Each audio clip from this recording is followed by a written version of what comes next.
Good morning, boys and girls. How we doing? Welcome, welcome. Give me 2 seconds. I'm just desperately trying to fix this goddamn chatbot. What a way to start the stream.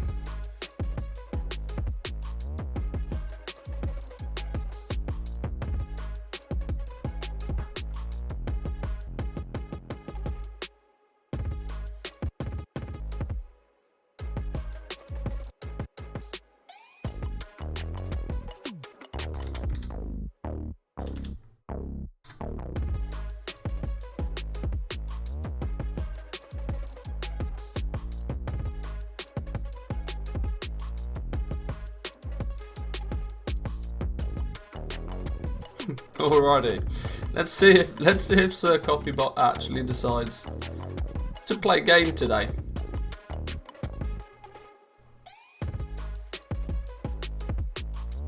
Good morning, boys and girls. How we doing? Welcome, welcome. Oh, hello. We're a bit zoomed out. What's going on here?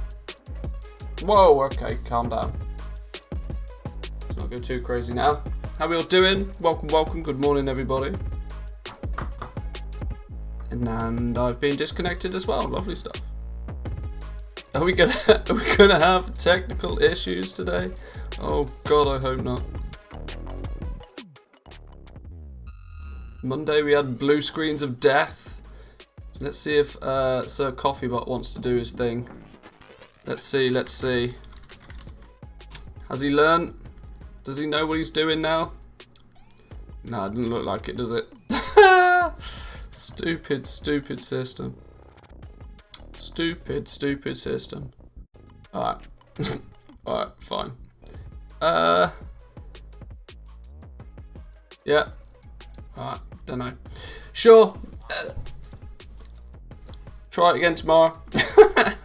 Try again tomorrow. God damn. How are we all doing though, boys and girls? Welcome, welcome. Good morning to you. Welcome and good morning, good afternoon, and good evening. I forget to say that, considering there are people from all over the globe that tune in. That makes me sound like a global superstar, doesn't it? Well, I'm absolutely not. Crap, I'm still a pleb. You're never going to be a pleb when you got a diamond next to your name, my friend. You just lost $5. No longer a pleb. No longer a pleb. Well, there we go. There we go. No longer a pleb. You did it yourself. Thank you, my man. I highly appreciate the support. Thank you, thank you. I think the tunes are still a touch loud. I don't know whether you can actually even hear them or not, but... Professional streamer mode activated. But it's reset day. It's time to make some gold. That's the plan of action today. Let's switch straight over. It's time to make that moolah. There is a common view that seems to be floating around of that this may be one of the last big days that we have the opportunity to make huge amounts of gold on. There's a distinct feeling that after this point there's going to be a huge drop off in the player base. Are we now on the final chapter of the campaign for this patch? Is that this week or is that next? I'm not entirely sure, but it feels like we are very quickly going to draw into what I consider the lull between patches. I think we absolutely need Blizzard to come out and tell us at least what's happening next. I think, what are we now? Is this the 5th week or 6th week into 9.1? I can't even remember.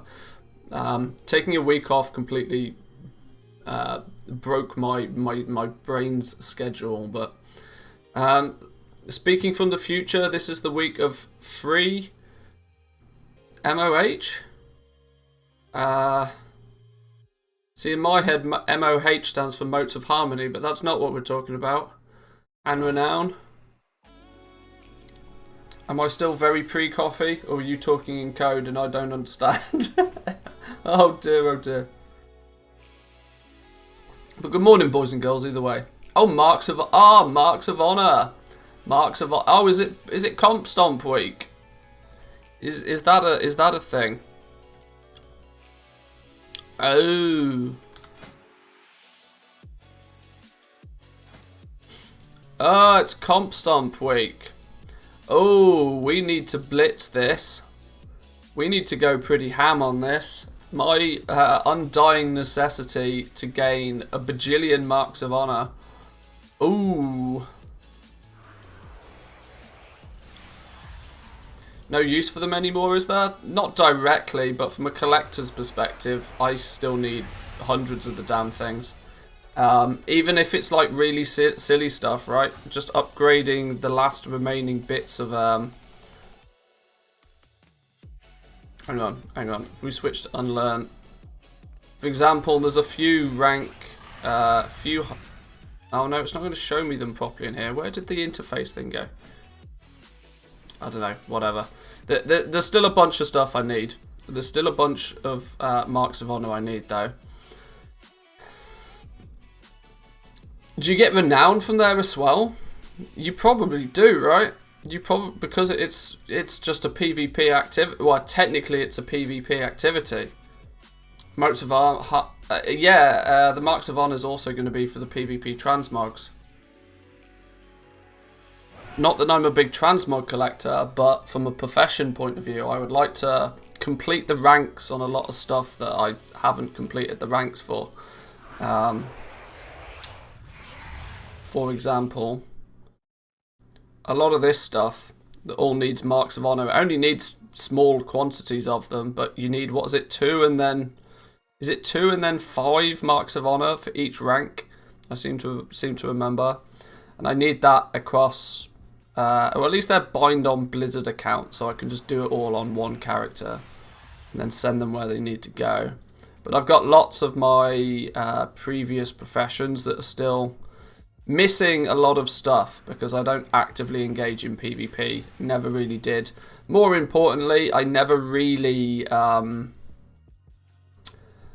never really did that much goblinry stuff in BFA. It scares me how much I felt I played BFA, but in reality I just didn't play BFA at all. It's really weird. Really, really weird. It was super easy yesterday, but they buffed the AI NPCs in a hotfix. Anybody done it since? Oh, they've are we genuinely just playing a live beta right now? Every single week they seem to, you know, something turns up and they have to hotfix it because it's broken. They seemed a bit tougher, but still able to 5-cap them. The Fun Police will probably show up soon. I'm going to be honest with you, I've never done this comp stomp. People have told me that it's the best way to farm marks of honor, but I've genuinely never even done it. So that could be a little adventure today. I don't think they're in an optimal development flow at the moment. No, I can imagine they're probably not. I think it's probably far from optimal. Let's grab our big quests for the week since it's reset. Let's... Oh my god, I'm even getting renown from collecting my lost souls again. That means I'm significantly behind. What am I, 55? Oh, that's pleb stuff. What is it meant to be? What are we meant to be up to now? 57? Wasn't that last week's weekly cap? Isn't it 60 now? It's 60 now. So what am I missing? I'm missing one of the... a new path and then what lies ahead. Does that mean we get the last chapter of the campaign this week? What lies ahead? Oh, damn! We genuinely get the last chapter. Yeah, see? This is going to be it, right? This is going to be the nail in the coffin for a lot of people. People want to see the campaign, and they'll do the campaign. But as of next week and going forward, it's just like upgrades to conduit rows. Stupid things like world quest rewards increase next week. What's that going to put the world quests to? Do we think that's going to put world quests to, what, 207?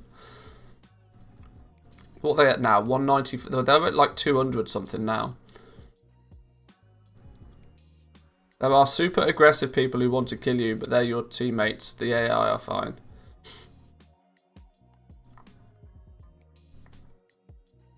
Going forward though, a companion at 62. We get a companion next week then. Soulbindy, soulbindy, soulbindy. It's all just soulbind upgrades, of which very few people care about. A new mount at 70. another companion at 71. Soulbind, Soulbound. Ouroboros quest anima rewards. The amount of anima received from weekly dungeon and PvP quests in Ouroboros is increased. I mean, by that point, it barely matters, right? Because anima's been flowing pretty strong for most. Considering that I've almost got level 3 for everything in my Covenant, and I don't even focus on anima in the slightest. I just, you know, passively get it.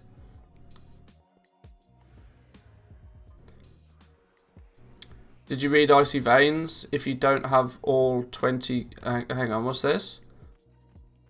I feel like you stopped halfway through a sentence.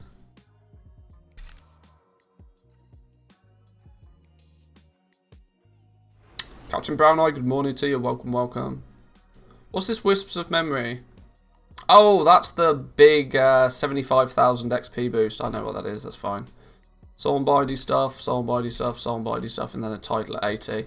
Yeah, the Renown tree is going to look incredibly boring from this point onwards. There's nearly nothing that people are really going to care about the Renown system for, particularly. At least not for if you're in a progression mindset. I mean, seeing the story, you probably want to see the storyline regardless of what you do in the game. Much past this point, though, now, I think we're going to see a dramatic drop-off.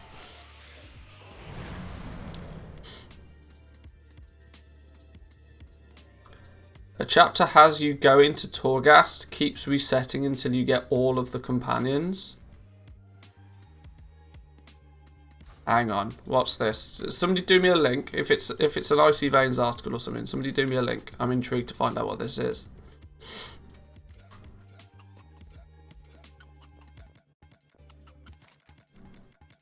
Renown for McCalling. I think I'm behind. I think I'm slacking.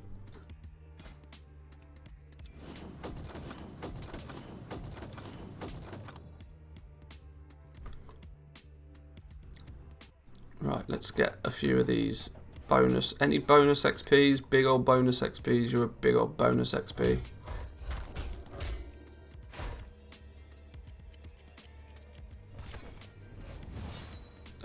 There's all the things he's going to ask me to do. Oh, I turned off all the things. Oops. I did that for yesterday's video. Can't remember why.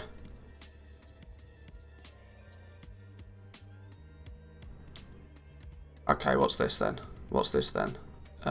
Sorry, Icy Veins, I'm not going premium.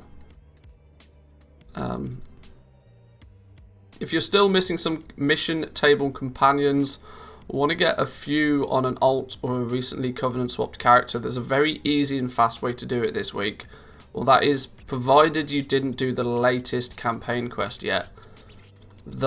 A Paladin Soul campaign quest for this week has us going into a special instanced area of Torghast, similar to how we go in to find Jaina and company.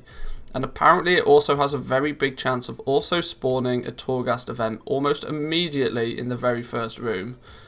Now, it isn't guaranteed to be a companion, and the event itself isn't also a 100% spawn chance. However, it takes so little time to reset it while on the quest that you get pretty much all companions gathered up very quickly.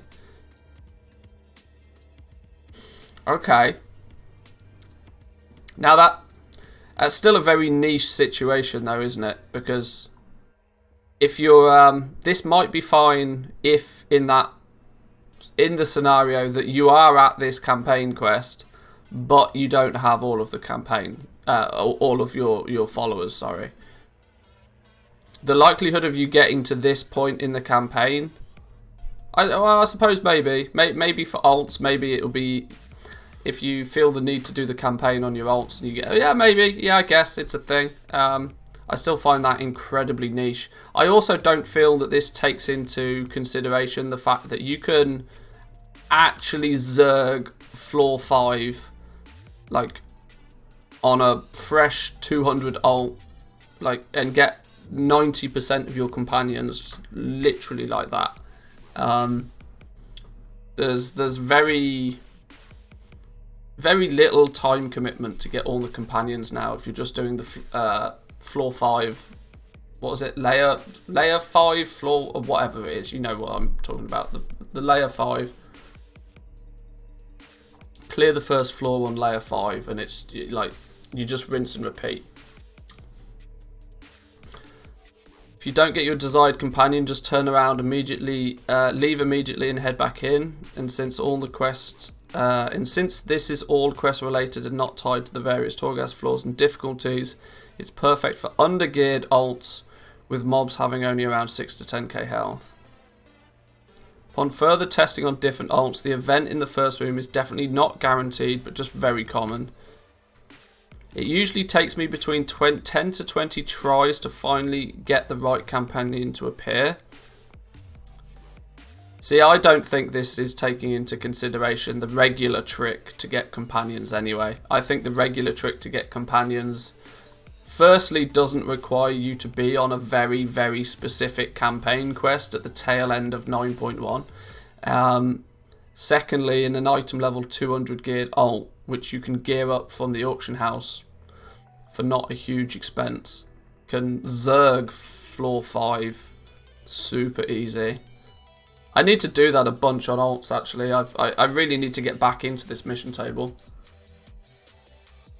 It kind of took a back seat for a while, and I wasn't. We used to start every stream with a Facebook game. And I guess it's probably my bad that it didn't end up staying that way.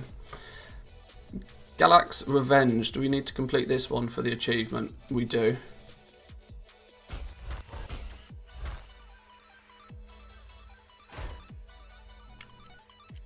Right, now we just send people on the biggest missions we can.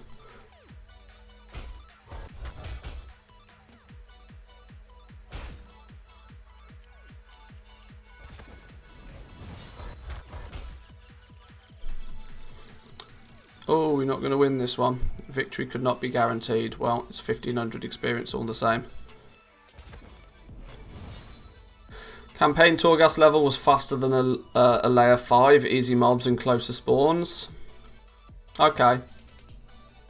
Yeah, I'm sure if you are at this exact point in the campaign, it's probably beneficial, but outside of that, just a semi-geared alt without any prerequisites.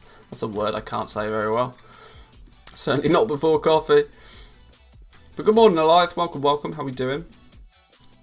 Right, we've picked up a few quests. We should probably work on doing some stuff, but considering it's reset day, it would be silly of us to not. Hang on, why have I got all these extra windows open? It'd be silly of us to not be. You can close that for now. It'd be silly of us to you not just be lost dealing $5. Buy low, sell high. Hey, yes, my man. Buy low, sell high. That's the real trick. That's the actual goblin way. That's how real goblins do it.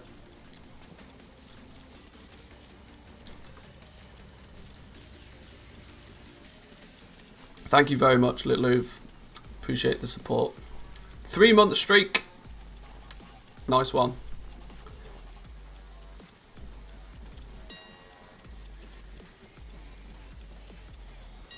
Now, the question is do I try and sell all of this Leystrike ore? I bought a whole bunch of it yesterday. I bought it to prospect, but I think we can probably flip it around today more than likely.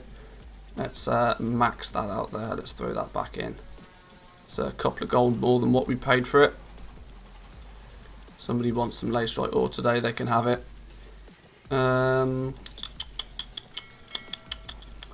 Oh, this goddamn shrouded cloth. You know what we're going to do with this shrouded cloth? I'm going to send it to my mage. And he either uses it, or it sits in his bags and it decays. Because I'm about done with this shrouded cloth now. Never buy a multi-boxer's supply of shrouded cloth. Even if it's cheap. Pray tell, what's the easiest way to get companions? Now that people can be relatively well geared without little issue, floor 5 in Torghast, just keep running floor 5. You don't even need to complete any more than the first floor. The first floor, layer 5 I guess I should say. Layer 5 in Torghast, you can rinse and repeat the first floor and hoover up most of the the followers that you need really quickly, or companions, whatever people want to call them.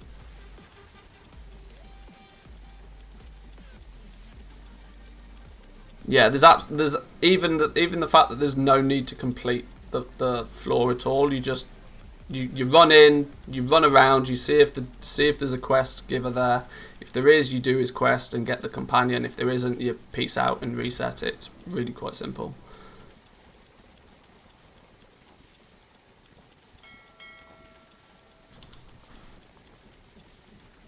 I've been buying high and not selling at all. Did I do it wrong? Yeah, you're right. You're right. Thanks for the shout out on the vid. Nice variation with the local realm setting. Yeah, I noticed that your trend variation was probably designed specifically for pets, which is where having a regional price was obviously beneficial. But I thought that the same could probably be utilised for materials, but then you probably want to limit it to local prices because materials tend to vary wildly. But thank you for the inspiration for that video. But you got high equals win. I suppose. No, what the hell am I doing? Mailbox. Wow interface. Send.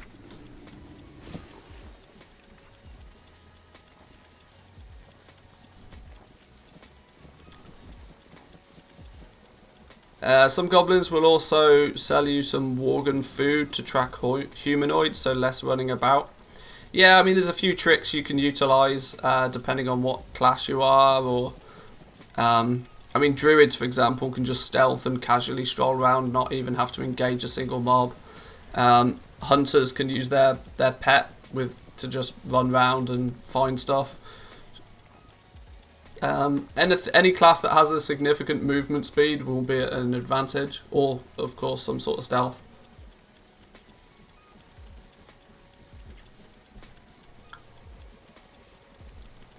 Any specific trick that your class can use to get around the place without aggroing will be a benefit to use.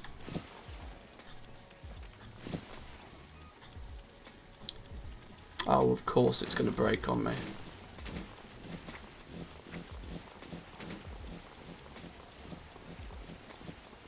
What is it doing? There we go.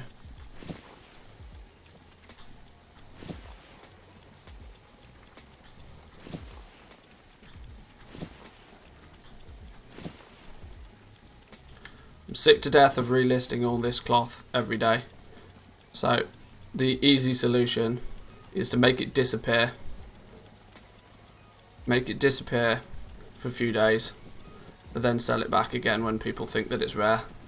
Drip feed it back in. Flooding the market is never suggested, even on these super cheap materials. The more the market is flooded, the less likelihood somebody is to pay even 10 cents over the odds.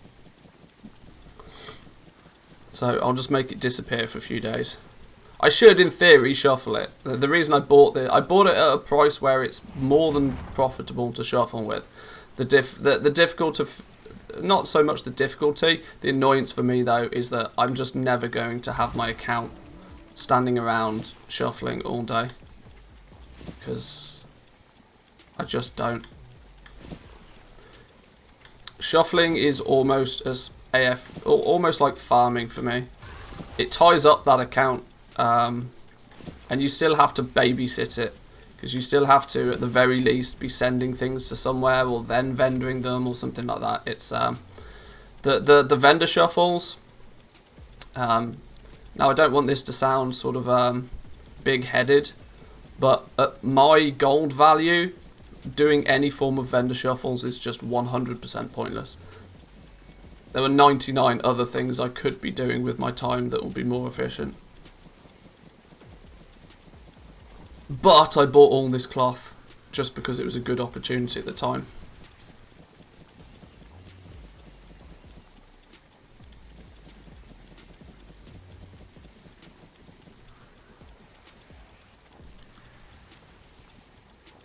Yeah, I know mailing operations. Yeah.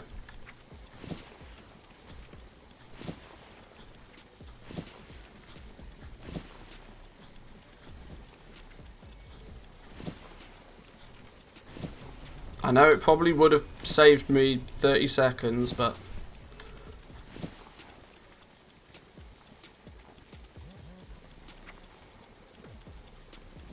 Oh, there's 500,000 gold sat in the mailbox from somewhere. Did we do some selling of some stuff? We've sold a Shadowgast ring already, apparently, today. Sold a bunch of stuff already today. Two Shadowgast rings.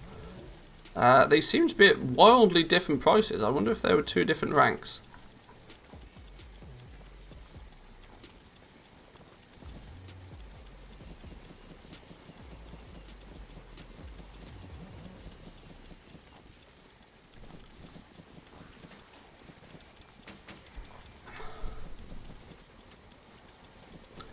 I have a sneaky feeling as well that there's about 700 auctions about to turn up in my mailbox in a minute, because I think a whole bunch of stuff's about to expire. Opened all mailboxes, second gold cap on hand. Nice one. Nice one. Now you're at the point where you on one character you can't carry it. That's a nice place to be. Congratulations, my man. Well done.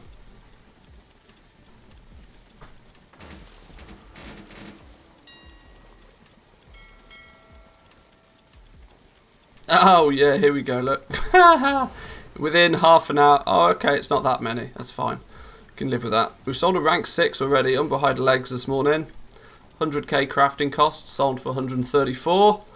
That's what I would consider a reasonable profit margin. I don't see those all too often at the moment. There's a couple of there's one specific goblin on my realm that I know for a fact has tens of millions of gold. But is also choosing to list on 2 separate accounts at the moment, which obviously grants them a huge advantage when it comes to the cancel scan game. But they're also doing it whilst completely tanking the prices to like sub 10% profits. So I'm almost tempted to whitelist them just so that if they want to sell off their cheap stuff, sure, you go ahead.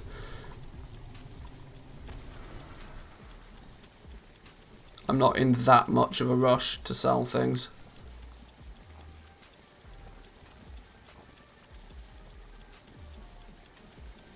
Although they don't appear to be online right now.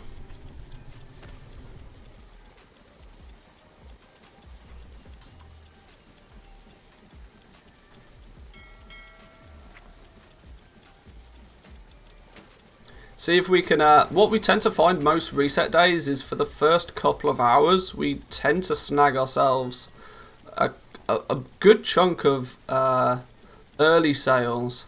Those that almost know that they're going to get enough soul cinders that day and, you know, just log on and buy their item. Even before going to do their Torghast.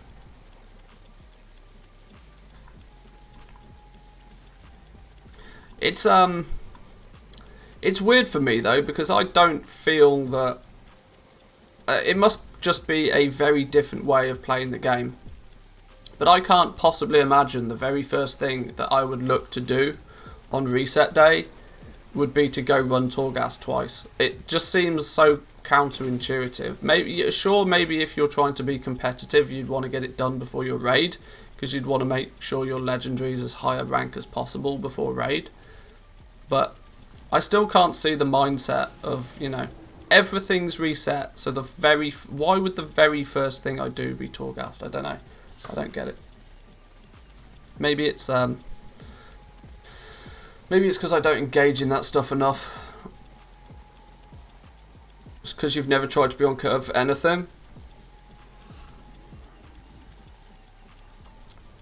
I'm on curve with my goal making. I'm way ahead. Ironically, I'm more on curve before the curve exists. Then, soon as it exists, I'm not bothered. I like to track and work out exactly what's going to be the best way of doing things, but then I don't actually do it.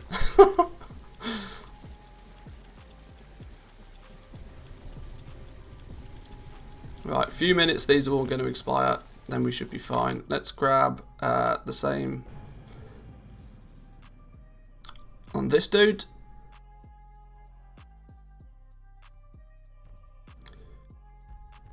Got from 2 to 3 mil in a week. It's really nice to see just how quickly people are snowballing their gold. It's really, really impressive. Whatever it is that people do to get their first million gold, they tend to find that they can very easily replicate the same to get that second million gold twice as fast. And then once you get past that first couple of million, very quickly people start turning around saying that, you know, they've hit gold cap. Because if you've found something that works and it works well enough for you to get like a million profit out of somewhere relatively quickly, it's probably going to continue to work the more you focus on it. So GG, well played. Got curve yesterday, 6 hours of pure pugging. Sounds like actual torture to me. It genuinely sounds like torture. Oh, haha, nearly 700k in this mailbox already. See, this is what tends to happen. We can snag a few early sales in the morning. I've been up a little while today, even though I'm still drinking coffee. I logged on and I got at least my Legos cancelled and reposted early. And it seems that the early bird did catch the worm.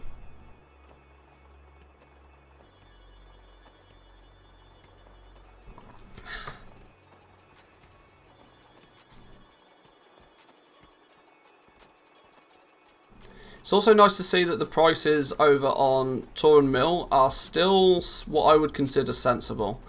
They're coming down in value pretty quickly. More and more frequently am I seeing things get closer and closer to 100k on rank 6s. But for comparison, Sylvanas, my quote-unquote home realm, the going price of most rank 6s is now very near, if not lower than 100k, even though it's a smaller realm. A prime example, Shadowgast Wasteguard rank 6, 100k. I mean, that's literally 3,000-4,000 gold profit. We're single digits on the profit margins on this realm now, and it's all down to basically one goblin that feels the need to have the prices as low as humanly possible and then be as competitive as possible. It's a sensible way to do it though, right? It's focusing on turnover. Actually focusing on turnover. Whereas obviously on a big realm, there's a super mega realm, there's a little bit more average Joes trying to play the game. It was really fun, had good people in the group, not raging kids.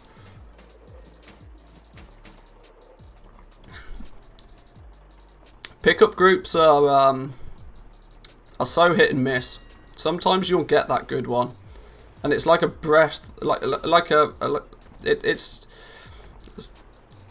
so refreshing to find a pug that's not full of just cancerous, screaming, hormonal teenagers.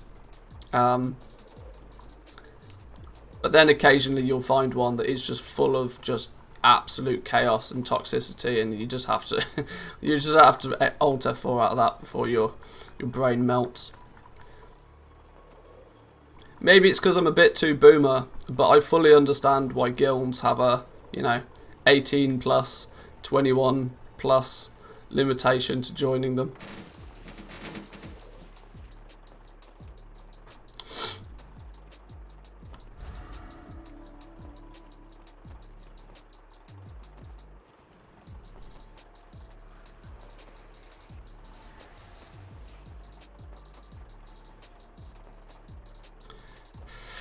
I wonder what to do with these rank 5s. I wonder what to do with the rank 5s. There's no sensible solution for rank 5s.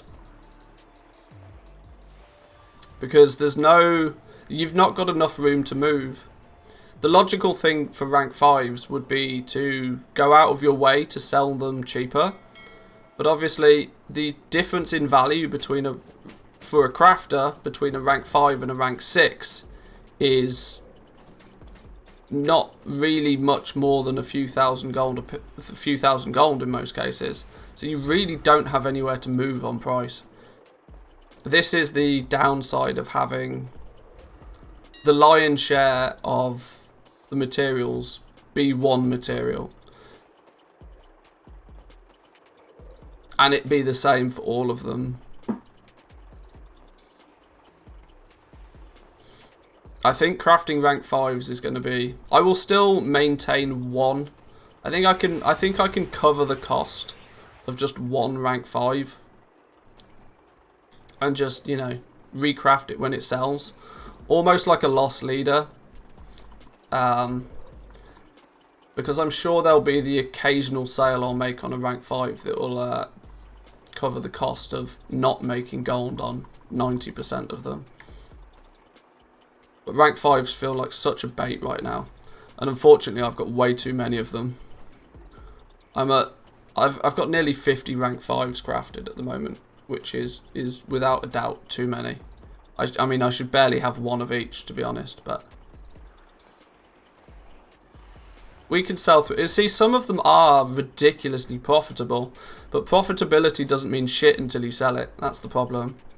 Just because it shows a nice big green number now doesn't actually mean that somebody's going to buy it. You got to find that sucker to buy it from you.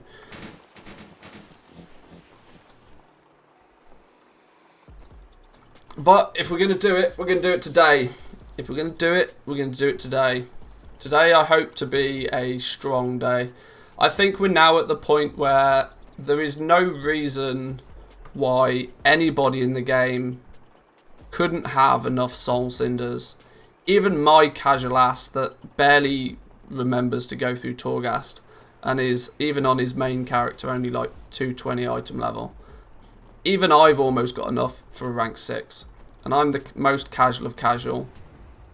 I would imagine by this point there's not a single soul that doesn't have enough soul cinders to buy at least their first rank 6. I think, if you do the maths on it, people are actually in a position to buy their second rank 6 today if they've been keeping up with cinders.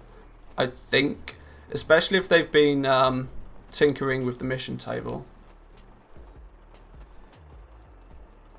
Saturday I sold a rank 5 with 210,000 gold profit, but that's the only rank 5 in like 2 weeks. Yeah, this is the thing, right?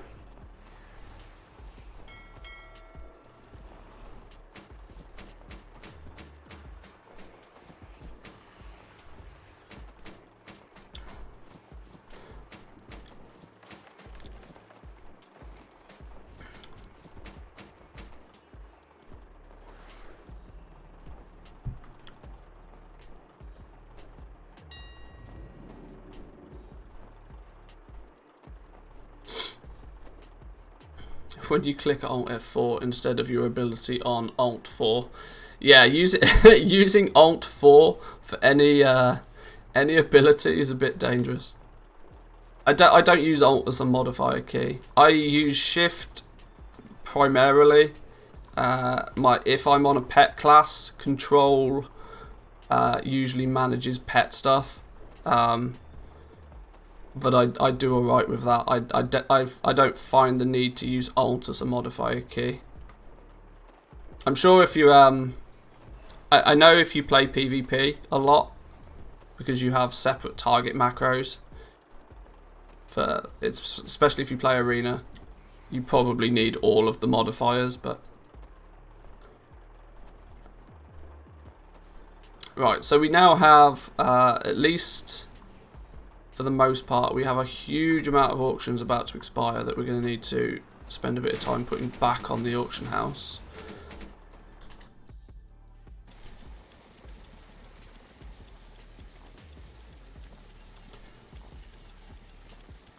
Some have 12 buttons on their mouse for PvP.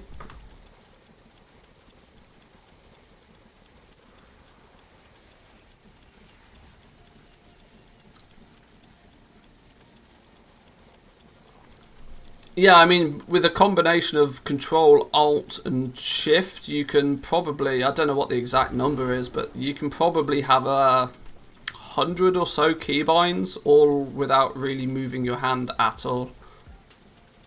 And then if you have one of those fancy 12-button Razer Naga style mice, then I'm sure you can do just outrageous amounts of keybinds if you really want to. As we were talking, I sold a rank 5 ring for 25,000 gold profit. Well, there we go. The ring's an exception to the rule, I think. The ring is in demand so heavily by so many people that I imagine that the rank 5s still sell. See, on Sylvanas, I have a far more sensible quantity of rank 5s. I've got no more, apart from the necklace, which I crafted 2 of a while ago and still haven't sold one. I never have more than 1 rank 5 crafted, and my operation is set to only recraft it if it is actually profitable. I tend not to adhere to my usual Walmart style of selling for rank 5s.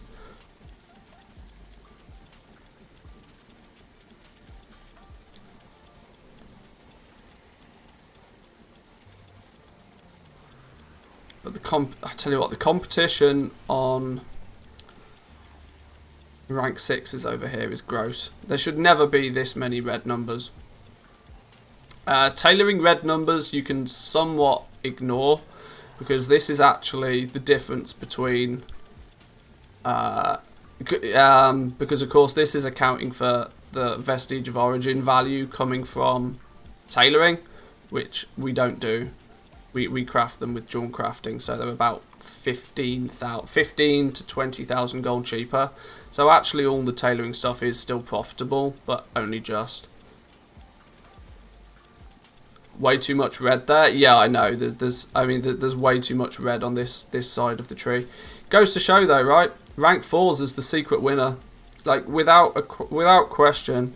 Rank 5s are the secret winner, I think, of this patch. Sorry, rank 4s. Definitely not rank 5s. Rank 4s are the secret winner this patch. Not only do they sell quickly, they sell profitably, mostly because many big goblins have gone to focus solely on rank 5s and 6s, or in some cases just rank 6s, and they're kind of forgetting the fact that rank 4s are still a big thing. But yeah, rank 4s, I stock 3 of every single rank 4, and I still sell considerably more rank 4s than I sell anything else. I mean, proof is in the pudding there, look. Another rank 4 Bone Shatter gauntlets. Never huge, massive profits on the rank 4s. But on a percentage basis, they are considerably more profitable than rank 6s even, for me. And this unbehide legs at rank 6, we sold it for 135. It cost us probably 100 to make it. So there's 35,000 gold profit in that one. But you compare that to a Shadowgast Waistguard where it cost us 92 to make it, and we sold it for 100. Now, by the time the auction house has taken its 5%, that leaves us with literally pennies. Literally pennies for a 100,000 gold sale that you should be happy and should be excited for. I'm actually more happy to see a rank 4 Bone Shattered Gauntlets at 25k. It's a bit crazy.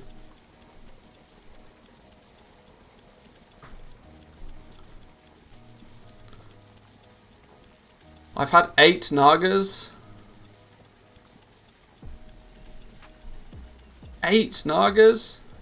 Yeah, Razor's got... Razor were never fantastic quality to begin with. But they've seriously gone downhill. Dare I say it, they're the Samsung of the gaming community. That'll annoy some people.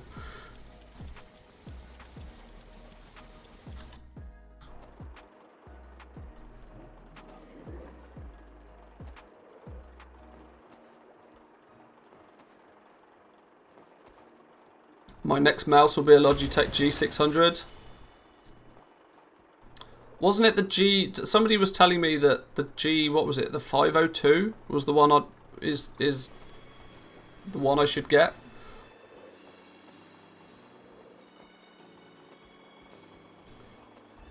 Bought two, but one got RMA'd 7 times until I got tired of RMAing it. If you RMA something, they very, very rarely send you a new one back.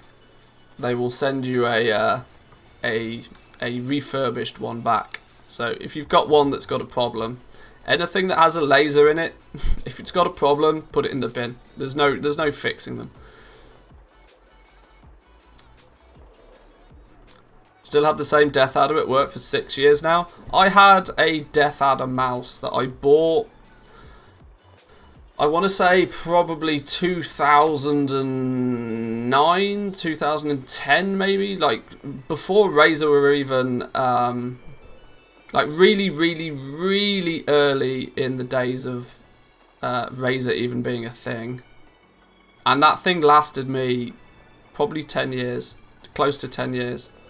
And it still works now. The only reason I changed the mouse was just because it was gross. If you hold on to anything for 10 years, it doesn't matter, you know. It was just a bit worn out. 2012 Naga was bulletproof. Quality on that thing was good, but then it got bad. 2014 Naga was terrible. Was 2014 Naga the point to where Swifty was giving them away like candy? Was that probably the downturn? It still scares me to think, at least in the World of Warcraft community, how much Swifty did for Razer as a brand. Both Swifty and Athene, sponsored by Razer, was just madness, actual chaos. Yes, they gave a lot of hardware away, but I shit you not, the sales that they must have brought in Razer vicariously by, you know, promotion of their stuff.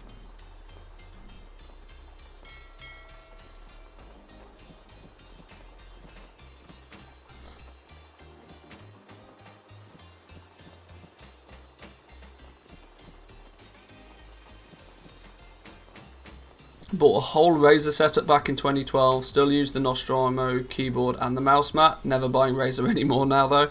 Yeah, I'm all for Logitech nowadays. Logitech, it's funny, right? It's gone in a weird direction, because back in the day when Razer were actually good quality, Logitech were like your bargain basement, just trash. You'd go through them like nobody's business. But they really picked up their game in the last sort of 5 to 6 years. Don't buy Logitech headphones. I don't buy gaming headphones at all. It's why I use these things, because no, gaming headsets are the biggest scam in the history of everything. If you feel the need to have a headset that's got a microphone on it, then just get one of those mod mics or something. I've genuinely never put on a gaming headset, listened to it, and thought it sounded good. No, just never. They're just terrible.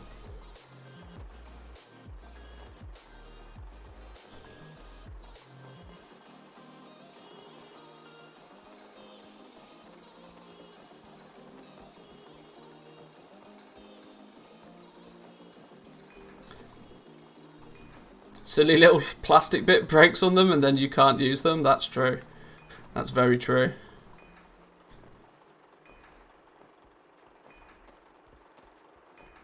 Kingston HyperX? No, they make RAM. they make SSDs, they make RAM, they don't make headsets.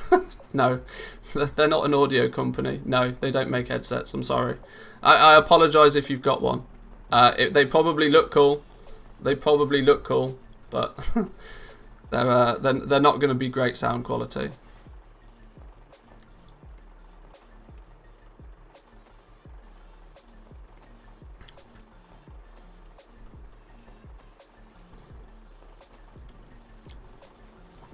Yeah, I will.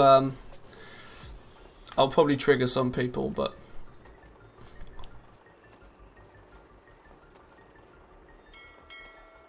I wouldn't go as far as to say I'm an audiophile, but I do appreciate good audio. I fully understand though that, like most things, you can pay a reasonable amount of money for something that is good, but if you want the best, you'll 10x the amount you have to spend, and that there is a point where it's just not worth it. HP is buying gaming accessory brand HyperX for 425 million. Oh no, if it goes into the hands of HP, it's done. Actually done.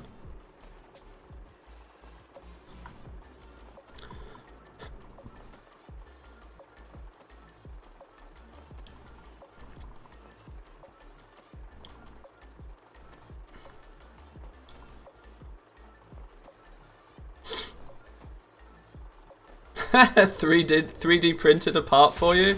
Hey, well that's the best solution, right? Just if they're not willing to sell you the replacement part you need, then make your own. GG.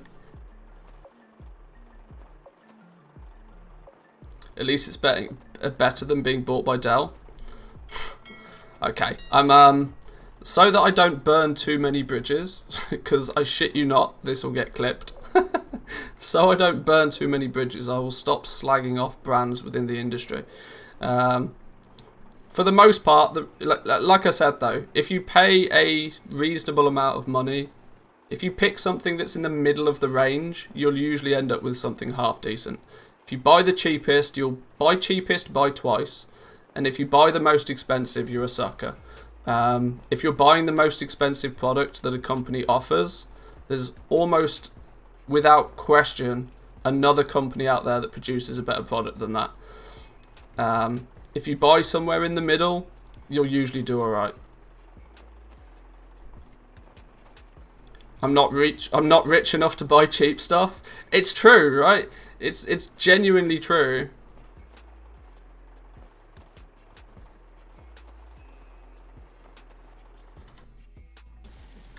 It sounds weird, but yeah, buy something in, you know, middle of the run, and it'll probably not only be reasonable quality, but it'll also be good value for money.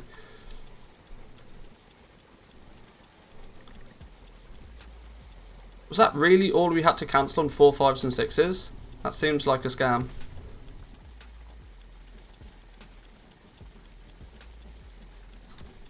Oh, that might be why. I'm the only one online.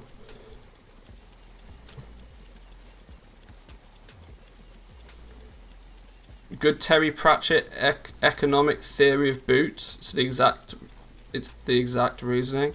I'm not sure what that is, but there were I can't remember who said it, but there was somebody said that there are only two things in life that you should spend big money on: your shoes and your mattress. Because if you're not on one, you're probably in the other. And a pillow, mattress and pillow. There are some things that would are very, very sensible to spend good money on, because when you work out how much you use it, it's worth it long time. Solid chair, yeah. I mean, if you in the office scenario, solid chair, boom. The good old the IKEA favourite. Maybe not the best chair out there, but it's solid.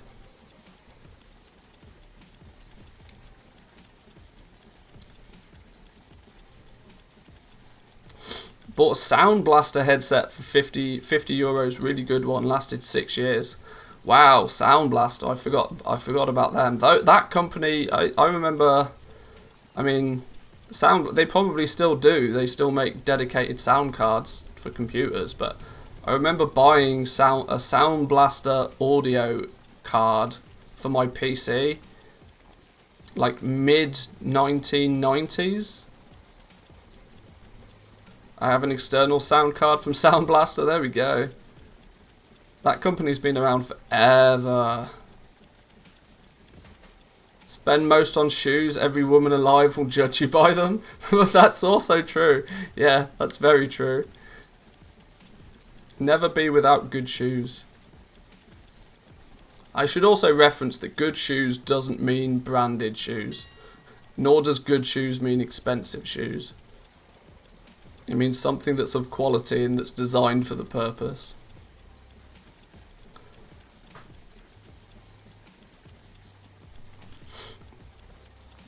I remember these 16-bit Sound Blaster cards. Yeah, yeah, exactly. Yeah, a dedicated card to make your computer go beep boop. And that was literally it. People paid money for that. Beep boop.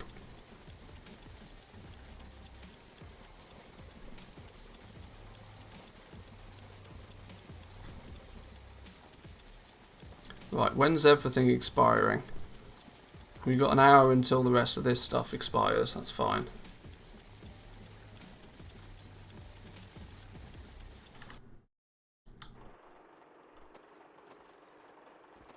Like, literally all of this is expiring, like, literally this very second. 1 minute? Okay. We've got 1 minute until the majority. We'll get all of this relisted. And then we'll, oh! That was a nice sale. Look at the difference, right? Look at the comparative difference to... Jesus, we've done a whole bunch of sales really quickly. We did a rank 6 Shadowgast Wasteguard on Tor and Mill, one of the highest population servers in the EU. We sold it for 183. Yet on my middle of the run, like, barely anybody on it realm, where you'd expect the prices to be higher, no. Exact same one, 99k. Nearly double the price for the same item. It's very... The prices on my home realm right now are very backwards. Very backwards indeed.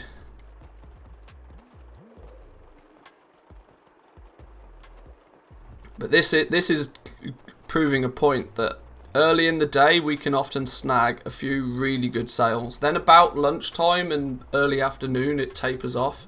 That's when I tend to go out into the real world and by real world I mean Corthia, and do my weekly activities.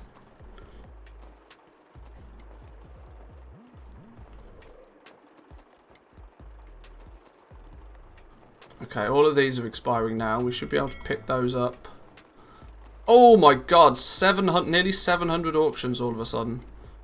Ouch. Okay.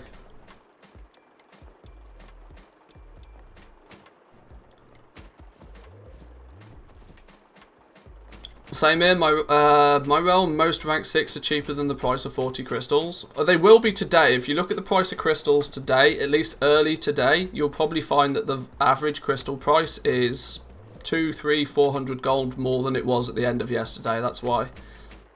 All of the cheap crystals will have been bought out by goblins restocking yesterday. There'll be a whole new batch of crystals turn up today, but there will be a period of time where they're relatively cheap. What's my average buy price over here now? 1900 gold is my average buy price on Corthite crystals right now. And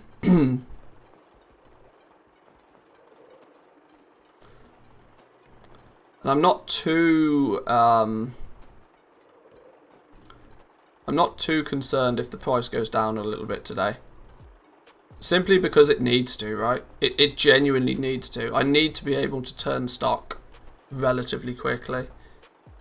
How many Corthite crystals do I have over here? 1,000 of them. 1,000 of them is maybe not enough. But equally, we maybe don't want to be buying too many more.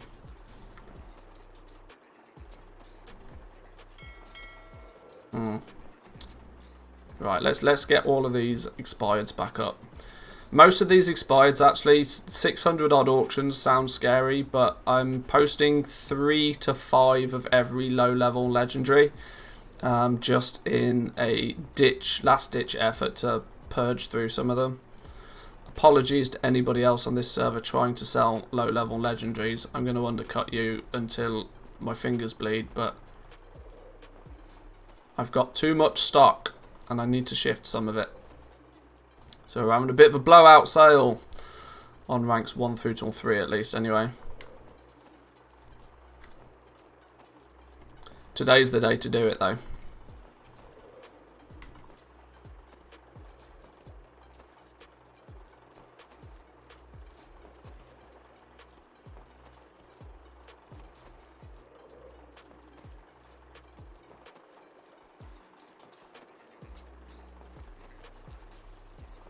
Right, there's that lot up. Let's grab the next batch.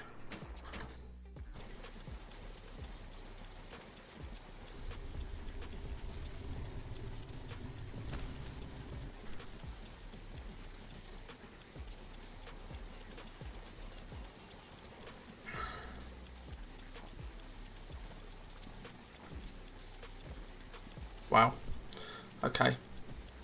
I mean, that genuinely shouldn't happen, but...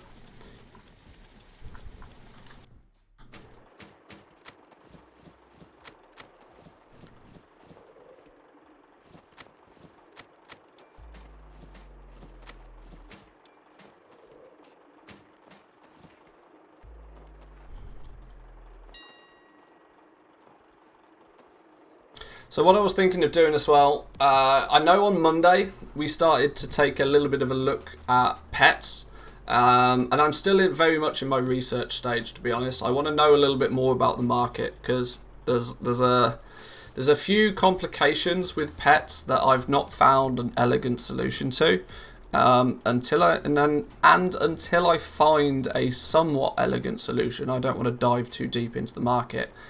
One being restocking of pets. I find obviously you can the long-term scenario I expect to see with pets is to just have one of the top 50 best-selling pets listed on as many realms as possible, as frequently as possible. But managing what pets you have on any given realm, I've not found an elegant way of doing yet. I almost because obviously with TSM and crafting, you get, you know, to recraft, and it knows how many you've got and will recraft another one. But I almost want some sort of dynamic shopping list sort of situation.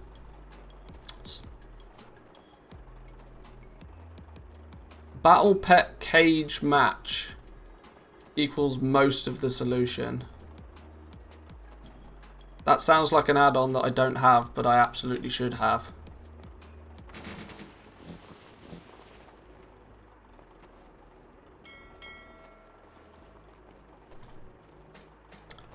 Is it on CurseForge? I assume it's on CurseForge. Certainly streamlines the listing process. Okay.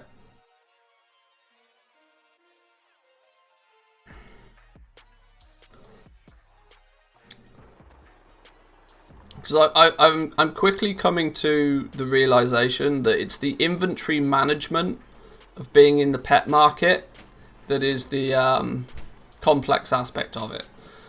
Obviously, if you make sure that like you buy your pets at a good price, then that's half the job done.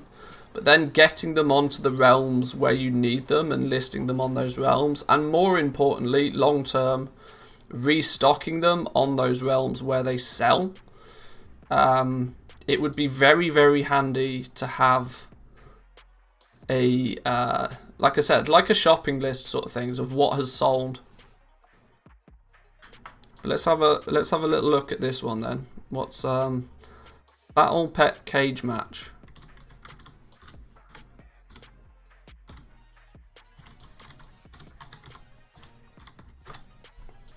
Well, there it is. Numerous features to help you manage the tracking and caging of your battle pets. Flags the pet journal for any pet that it detects currently caged in your inventory. Flags the pet journal for any pets that it detects in other characters' inventories. Integration with TSM to show pet prices directly within the pet journal, with the ability to filter based on a specific price. Very handy. Adds a customizable tooltip that displays when you mouse over the pet icon in the pet journal. That's cool. Automatic pet caging. Now you can automatically cage tradable pets that match a set of user specified options. Options include min/max levels, quality, known quantity, TSM price, and more. That sounds very helpful. How much of this can you see on screen? The ability to manually create a whitelist of pets to use instead of or in addition to using filters. Whitelist and blacklist, sure. Can be triggered from the new cage icon in the pet journal from a keybind or broker add-on. The generated list can be displayed in a window where you can see the pet info and have the option to remove pets from the queue. Okay. You're yeah. This is for sure compatible with TSM, Pet Journal Enhanced, and Rematch. The updated version of TSM added new data sources. This changed the order of the source list. So previously saved source position now possibly points to a different source. Reselect this. Okay, that's just a. Okay, cool. Yeah. Okay. Yeah. Let's take a looky. Let's investigate.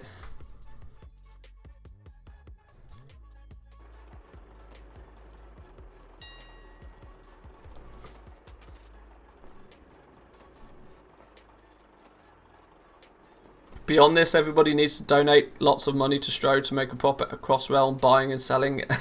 Yes. We need our local resident add-on developer to be to have his pockets lined.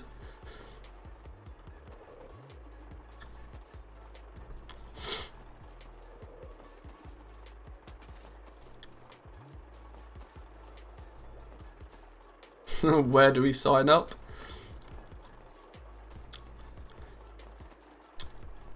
I would imagine his Patreon would be the first place you'd start.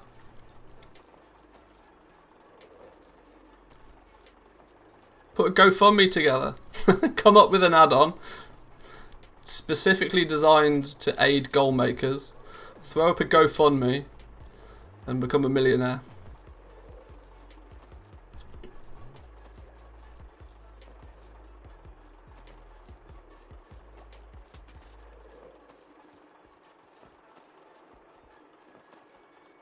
Manti sales.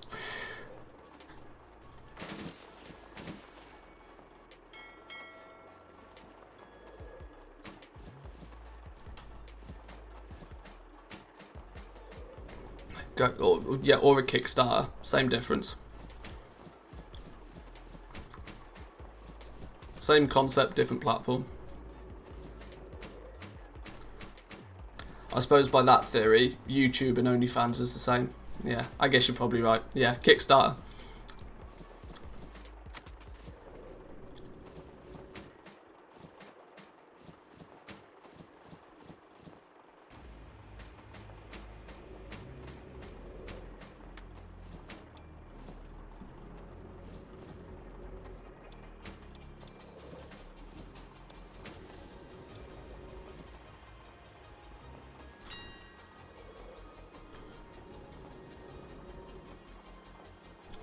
YouTube and OnlyFans are different. Yeah, you're right. TikTok, Instagram, Twitch, and OnlyFans that are all the same.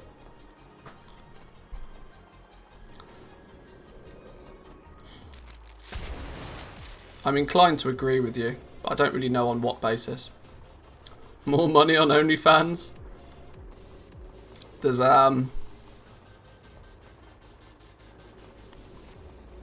I mean, if you're willing to show more of your body than you probably should, yes, you can without question make more money on OnlyFans.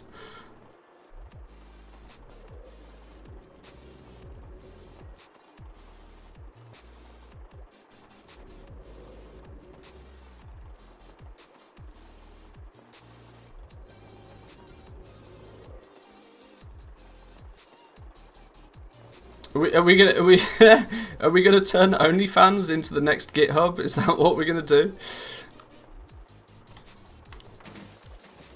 See my code base only on OnlyFans.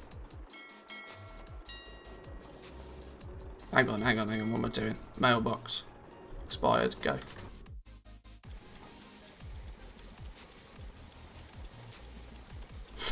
Damn, even the voice.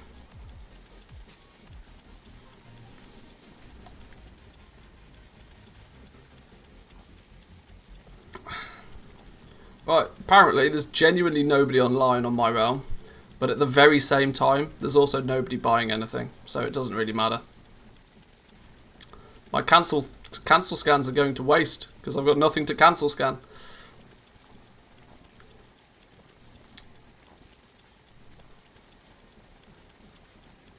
It's like an article I saw yesterday. Some rapper from LA whose career never really took off after years finally had some success after she made an OnlyFans. Yeah.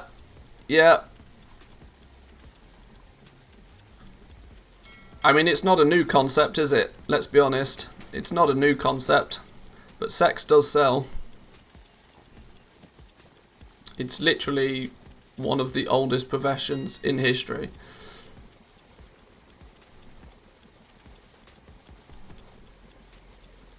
And it's all, if you're trying to do anything, you know,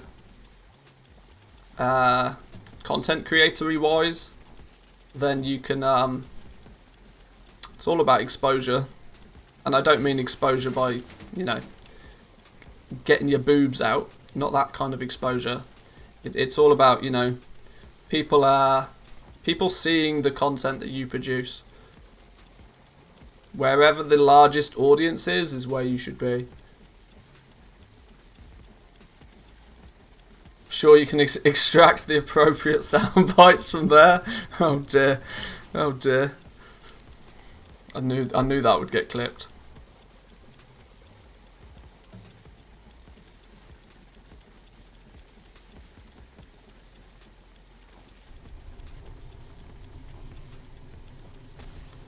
I only need 55 cans to recycle.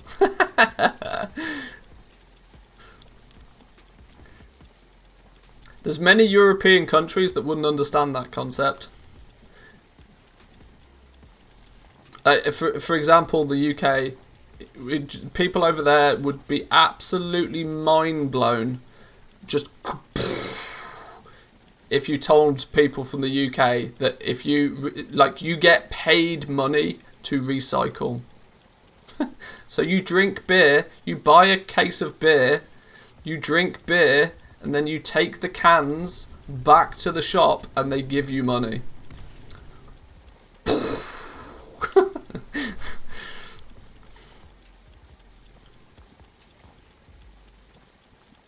It's an incredible phenomenon.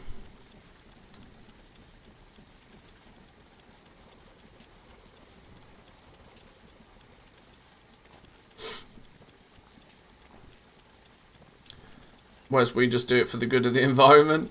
Yeah, sure.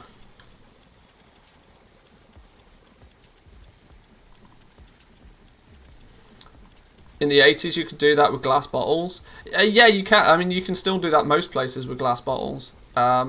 Most pubs and restaurants recycle all of their glass bottles. For example, you know, in a pub or a restaurant, you get the small bottles of Coca-Cola. Coca-Cola actually come and collect all of those bottles back from you after people have drank the Coke out of them. If you own a restaurant or something.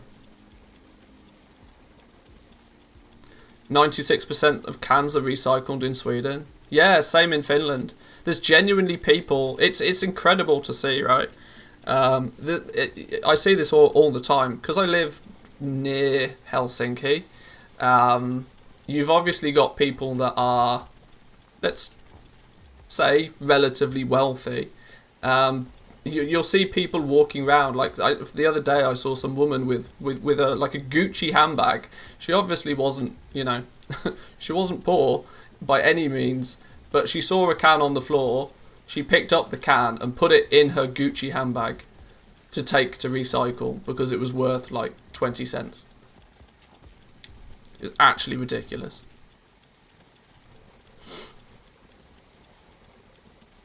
Did I just do a cancel scan on 230s or 200s? I don't know. It's why she isn't poor. Well, yeah, exactly. Look after the pennies, you know. We have quote-unquote tourists from Eastern Europe and homeless people who live on recycling. They almost yell at you if you don't hand them... Yeah. It's true. It's true. Instead of begging on the streets, they just, collect cans. They sit, they just collect cans. Because if you do it enough, I'm sure you, I mean, it's by no means good money, but it's in some way more respectable. I guess they consider it more respectable than just, begging for money.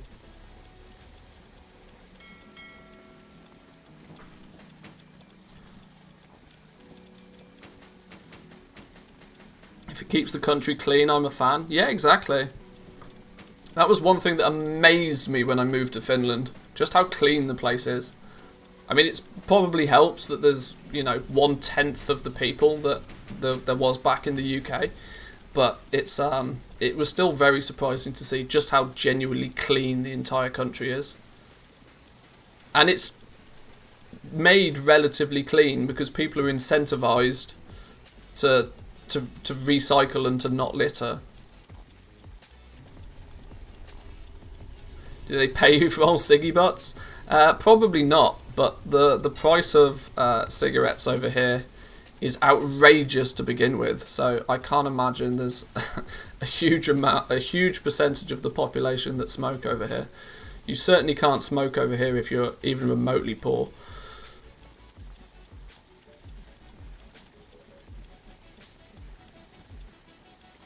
I used to collect them as a child at open concerts, crazy money in one day. Oh yeah, outrage! Like any sort of big social, outside social gathering sort of thing. You'll see kids walking around with big black bin bags, just collecting bottles and cans and stuff from everybody, and they end up with bags and bags of them. And by the end of the day, they've made 50, 100 euros. Plenty of pocket money for the kids doing that. I quit smoking when a packet was £5. That same packet is now over 10. Yeah, yeah.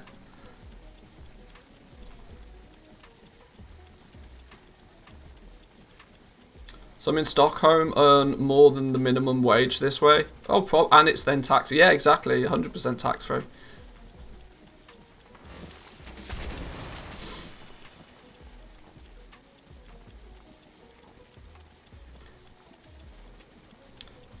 If you drink a beer with your mates in the park here, it is considered polite to leave the empties on the floor by the trash bin.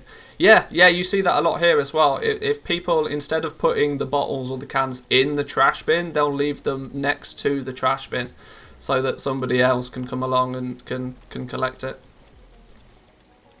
It's a weird sense of, it's weird how the system works, but it does work. Which is nice to see. Nice to see.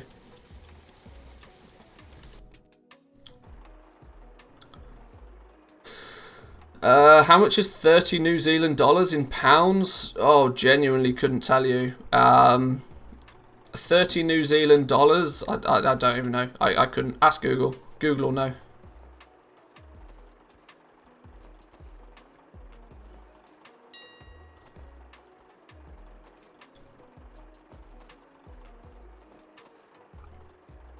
Funny how all this works. That is what's illegal over in the US, drinking a beer in the park with your mates. Oh yeah, true. True.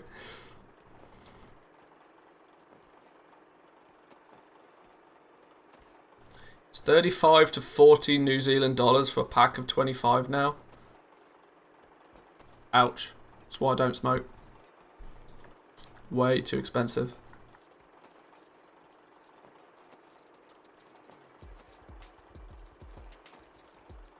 It's like £15. Yeah, that's crazy.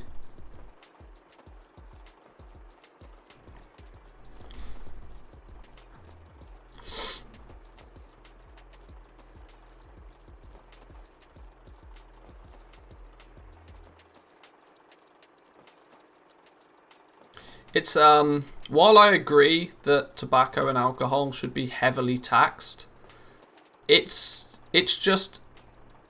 a poor tax though. That's the problem. Oh, well, there you go. You've literally just said it. A lot more poor people still smoke. That's it. It's a poor tax, and that's what I disagree with it. Yes, I think that both tobacco and alcohol should be taxed outrageously heavily, but the fact that it's I mean, you can argue that it's, personal choice, but the amount that the amount of like heavily poor people that you see both smoking and drinking, and then when you work out, you know, half the reason they are probably poor is because they drink and they smoke. It's a vicious cycle, and the heavier the tax on those items, the worse it gets. But at what point do you sort of decide, right, well, do we lift the taxes on these things? But then is that just making it easier for those people to consume more? It's a conundrum. If you're gonna heavily tax something, you want to heavily tax something that is abundantly used by the wealthier people.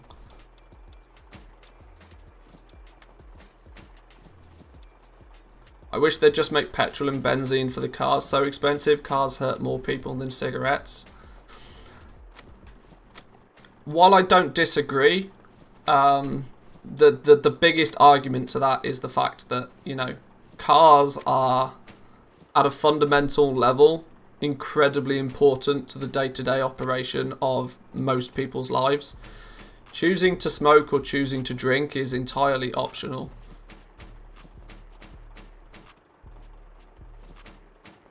Those things are taxing on the healthcare system. You can't remove them. Yeah, that's the problem. That's the problem. That cigarettes and alcohol are a massive burden on any healthcare system.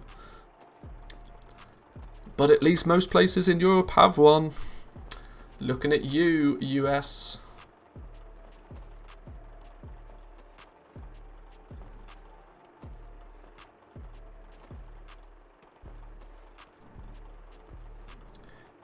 Sure, they should be taxed, but if I can drive to any border and buy alcohol there for half the price, then what's the point? Well, yeah. Yeah, it's really funny, right? Once again, I've got to be slightly careful not to dox myself here. But there's alcohol that is brewed and made in Finland is more expensive for me to go and buy it from the supermarket than it is for me to cross the border to Tallinn and buy it from there. So it gets made in Finland and it gets sent over to Tallinn, and then Finnish people go over to Tallinn, which is Estonia, by the way. People go over to Estonia to buy the same beer back and to bring it back because it's half the price. Which is totally backwards. But it happens all the time.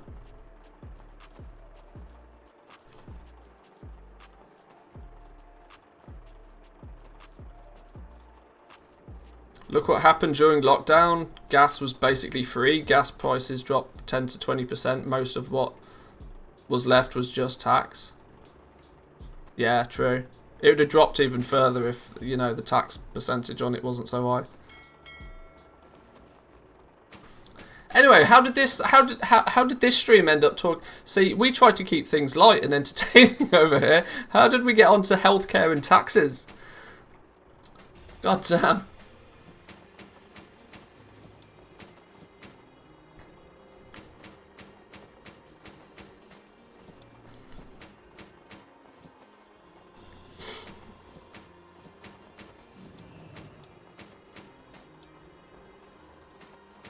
Although I've just read the most cynical comment I think I've heard in a long time. It's cynical, but it's also true. Governments, like smokers, they pay a lot for the healthcare that they will eventually need, but many of them die early, so they need to pay less out in pensions on them.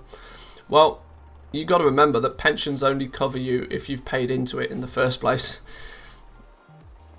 Or at least that's how it works over here. In 20, 30 years time, we're going to have a pension epidemic for sure. Because people are living longer and people are paying less into their pensions than they ever have been.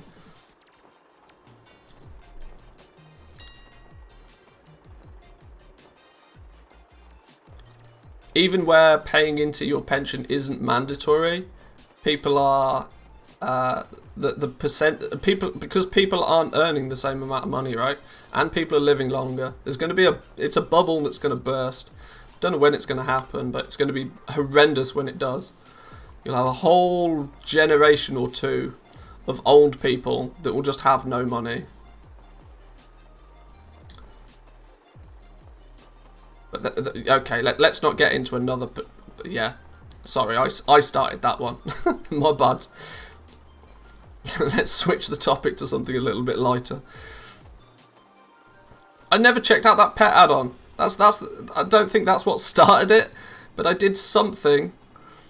I can't remember what caused it, but we downloaded a pet add-on. What was it even called? I can't even remember. Battle Pet Cage Match. That was the one. That was the one that we were going to look into a little bit. Let's load that up on this account.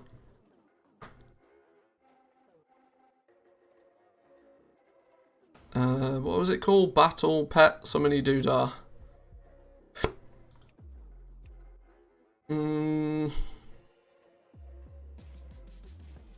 Why is it not here? Let's just log in, see what happens. Why do you need an add-on to cage pets? Well, it's more of a, from what I understand of it, it's more of an inventory management sort of thing. Because one of the things I think about when it comes to selling pets on multiple realms is very quickly it basically becomes an inventory game, right? In terms of you're just trying to make sure you have representation of the pets that you need on each realm and also on the auction house at any point. Now obviously we live in a luxurious position with things like Trade Skill Master and crafting, that we just press the restock button and it knows what we've sold and it relists another one to be crafted. But that's not necessarily how pets work, because you're primarily flipping. So anything that tracks your inventory and where it is regarding pets is going to be useful.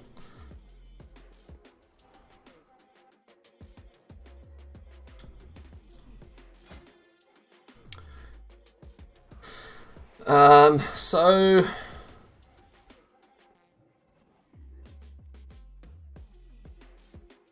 now we've got an extra icon appearing on these pets, and I'm wondering what this icon is, where this icon came from. My thoughts is this icon is maybe what the current price is for that pet on the auction house.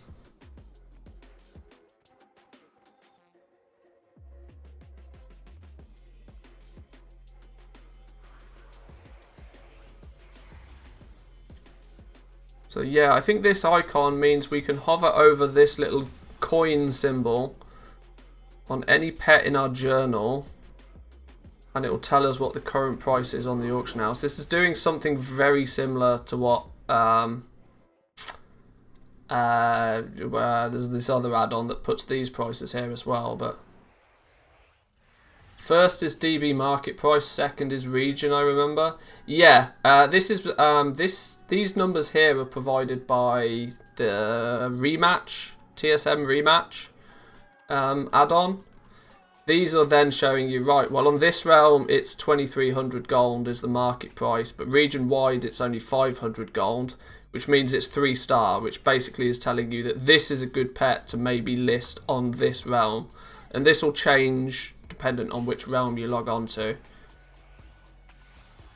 So you got the 3 stars saying that it's, you know, it's a good one to sell. This I think is the what I'm interested in is where this gold little coin came from. Open up Battle Pet Cage Match interface options. What's its icon? It doesn't have an icon. Hang on.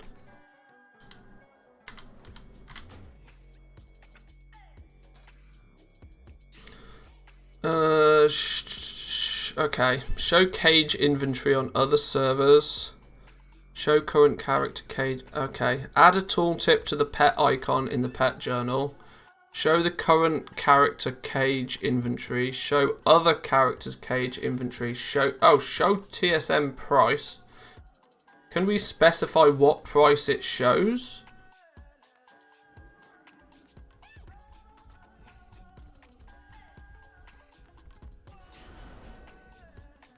Custom TSM source. Price that pets must exceed to be caged. Don't use the same source as in the TSM data section. Okay, this add-on already looks like I need to do a bit of learning.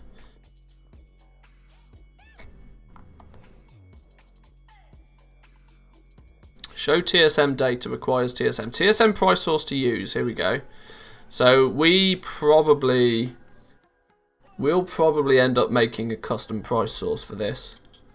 We'll just call it pets or something, and we'll figure out what we want it to display.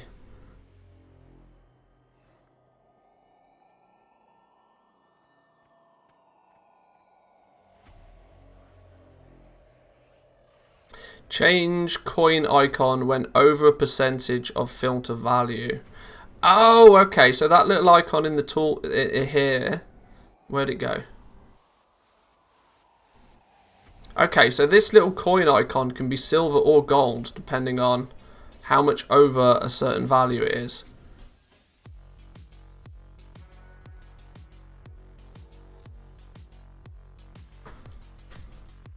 Okay, so this is going to basically go through our pet journal, and then automatically cage up anything that meets a certain set of requirements, which means we can then put them on the auction house.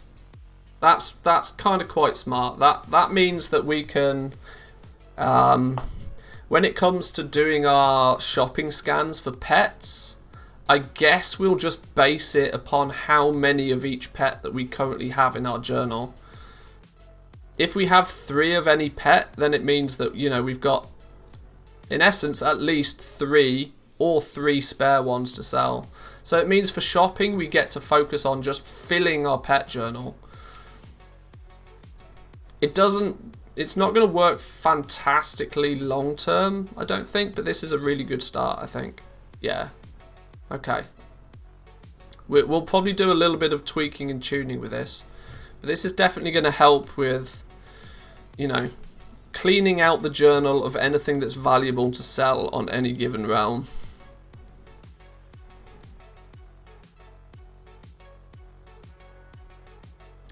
But is the game to have pets for this realm or for each pet and then find the best realm to sell on?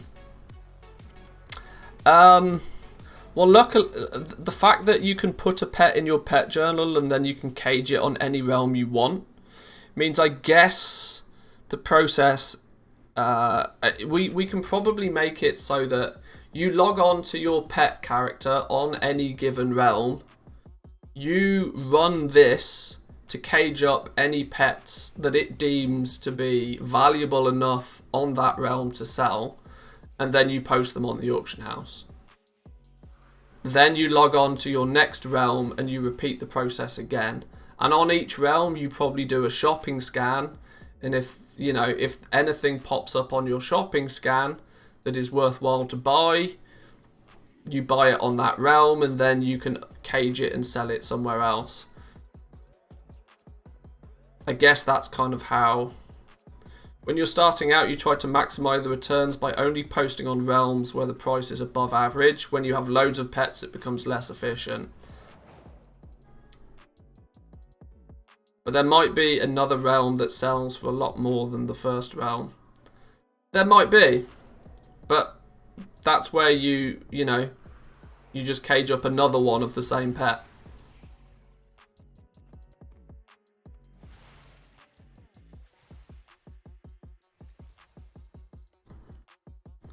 You probably, these days I ignore auctions below minimum. Yeah. Yeah, you ignore auctions below minimum so that your items always get listed regardless, so they're always there at least. It's better for it to be on the auction house on a realm than not on the auction house at all. You can only have 3 pets, and I bet you'll have a greater than 3 realms. You probably do, but they'll filter themselves through eventually.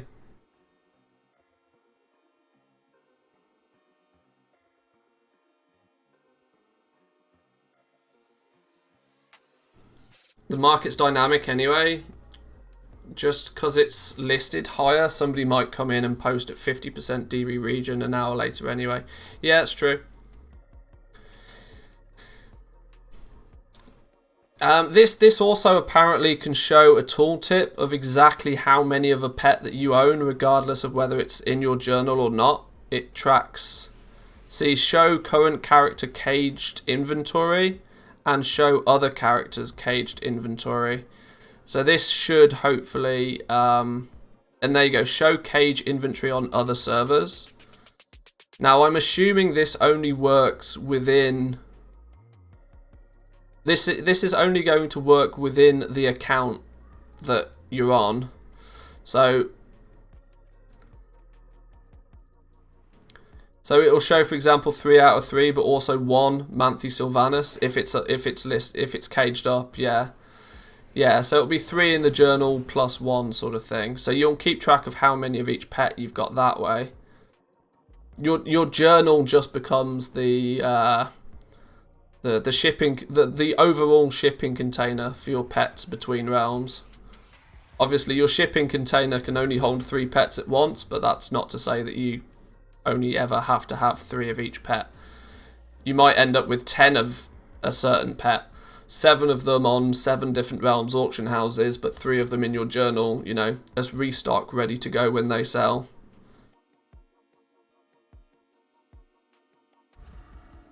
Gets messy. It's a scaling thing though, right?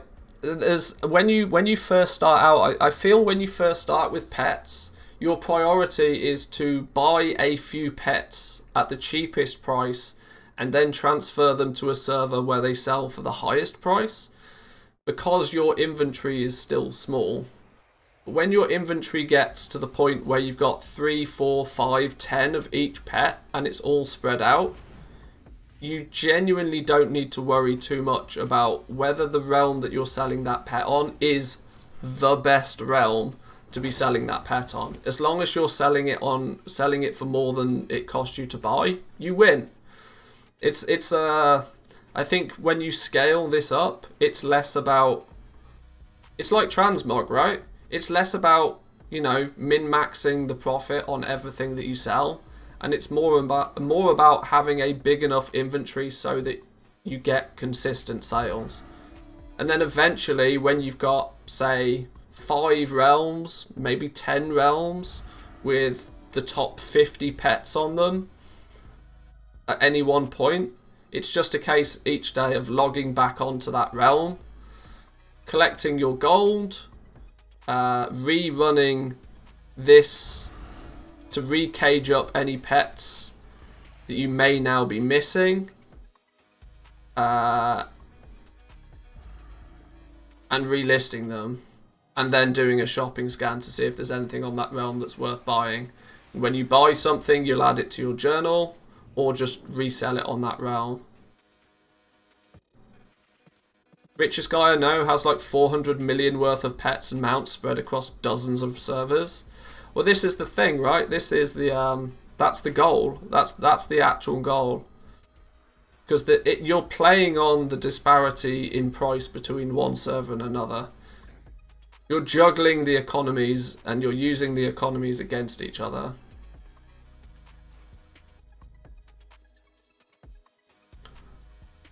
Well, there we go. Wu himself has got 562 million in just pet value. There we go.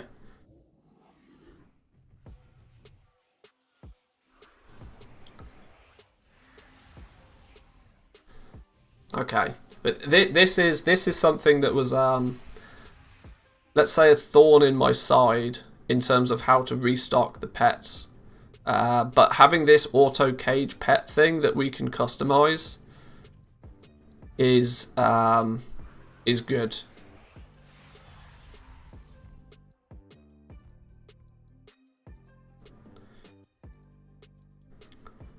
So you can see, for example, here the auto cage options. How many pets to cage?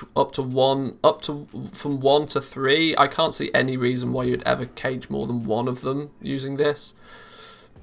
You can choose to only cage certain ones. So if you want to If you want to also not only buy and sell pets, but also collect them at the same time and level them up, which is something that I will probably do, you might actually only ever want to level up your you might only ever want to cage and sell your level 1 pets. If you level 1 to 25, or you buy one at level 25, you might want to, you know, collect all your pets at level 25 eventually. Does it respect which pets are in teams? Well, there's the option here, how to handle favourite pets. So I guess if you've got it in a team, you could favourite that pet, and then it would either ignore it in the scan, include it, or in a weird way only scan your favourites. So you could make it so that, yeah, your teams don't get hemorrhaged by this as well.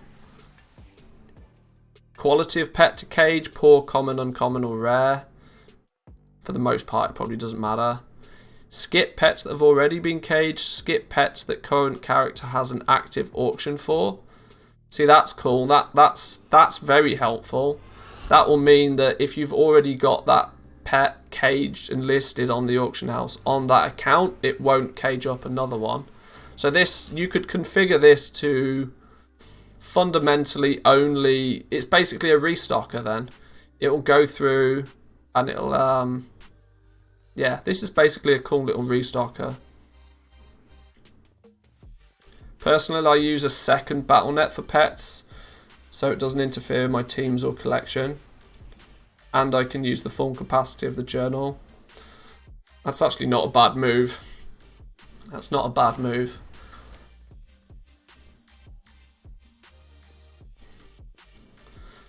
Custom TSM source, price that a pet must exceed to be caged.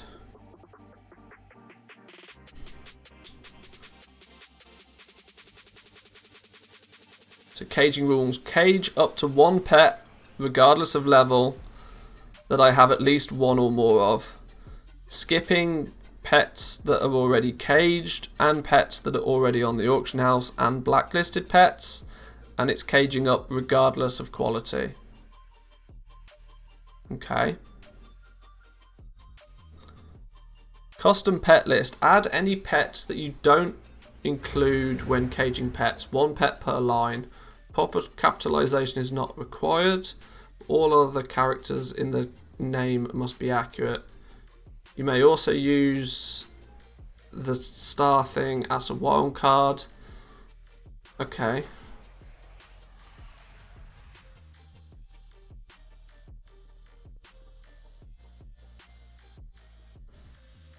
Change coin icon. So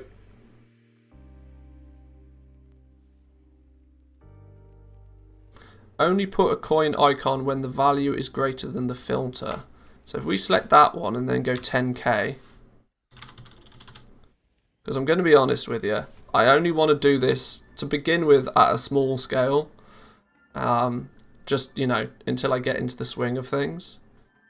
That then should, in theory, then mean that we go here, and you'll see now in my collection at least, there's in this column, see here, there's a, it's now put this little coin, copper coin, for stuff that's, you know, sort of valuable, silver coin that's really valuable, and let's see if we can find a gold coin. I must have a pet that's a gold, there we go, gold coin value pet, 76,000 gold plus. So it's just at a very quick glance, highlighting any and everything that's, you know, valuable. With the add-on, you can also set a macro to let you cage on mouse over, if you're doing it like that. That's pretty cool. Can't you just right-click, put in cage anyway? I mean, it's not... right, yeah, okay, that's quite cool. Can we filter based on...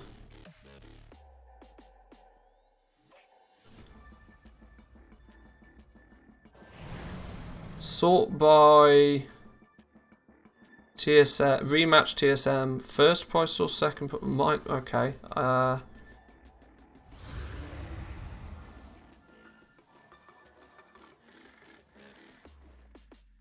Oh, what would be really helpful is if we could filter them based on those gold coin values.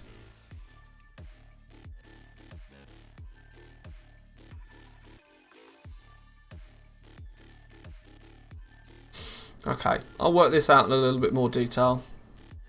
That's another good step forward. I'm feeling more and more confident. When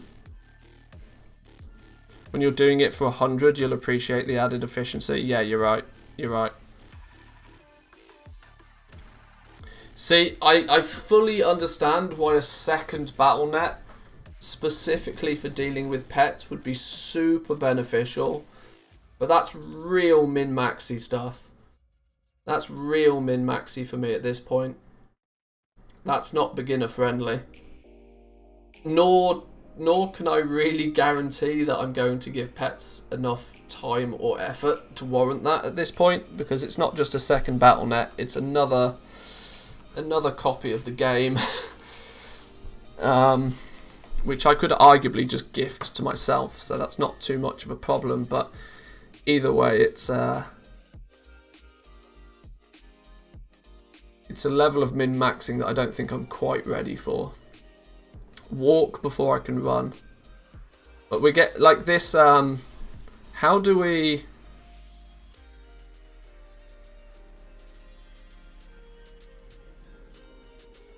how do we even run that auto caging thing?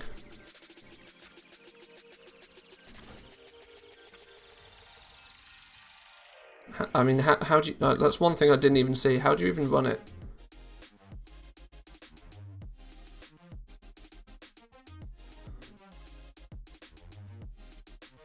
There's lots of options for it, but how do you actually run it? Am I just being dumb, or... oh, you set a keybind in the options.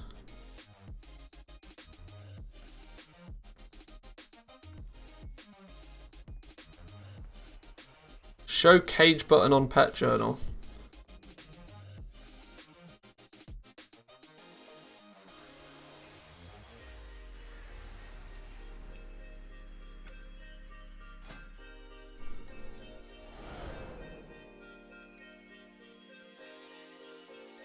Oh, here we go. Cage pets. Click to cage the pets based on certain rules. Shift click for options. Oh, there we go. So it's this little icon up here now. That's handy. Okay, I like that. I like that a lot. I'll have a little bit of a play with that when I'm not live and trying to multitask so much, because I think I need to actually give that some solid thought. That's quite cool. I like that one. I like that one. Let's check on our auctions real quick. Oh boy, what's going on here? Rank 4, couple of whoa, okay. Grimveld robe. Oh, what is the odds that this was somebody buying a rank 3 and a rank 4 and then probably a rank 5 and probably a rank 6? Oops.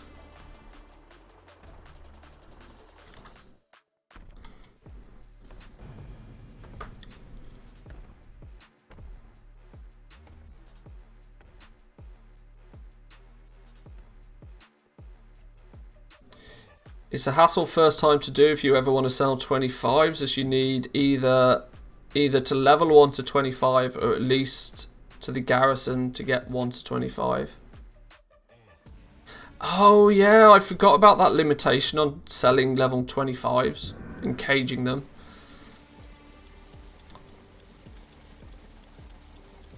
I would imagine one of the greatest restrictions being lifted is the max quantity of pets you can have in your journal, though. I bet that makes a big difference to, you know, big time sellers.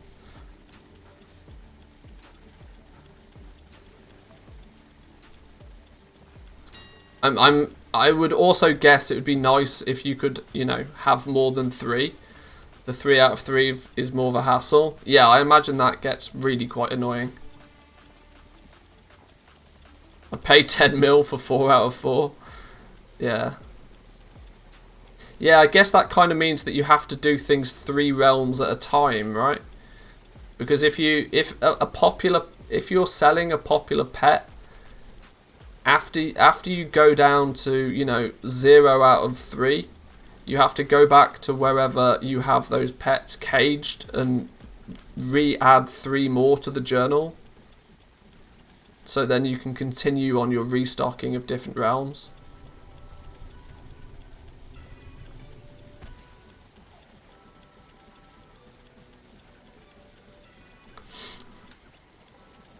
It's a cool market though. It's got some interesting challenges to it, but I equally imagine that those challenges are well rewarded if you take the time and the effort to conquer them.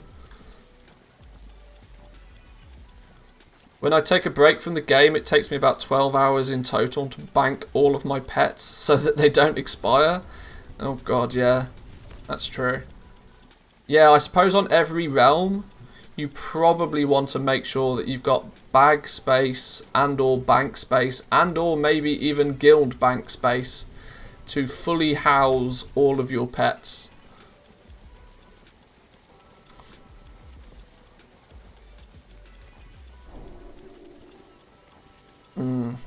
Becomes a big game of inventory management, I think. But I think it could be a very fun one.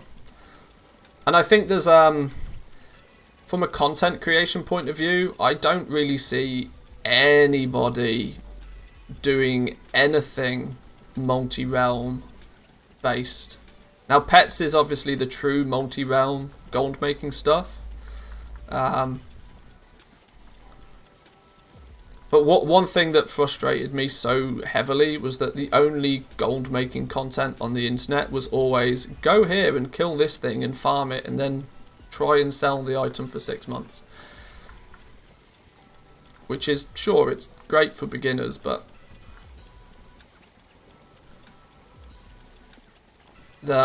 it frustrates me no end to see so many beginner gold maker guides telling people to go out and farm transmog, and I'm like, that's the least beginner friendly market that you could ever suggest, but I see it happen like all the time.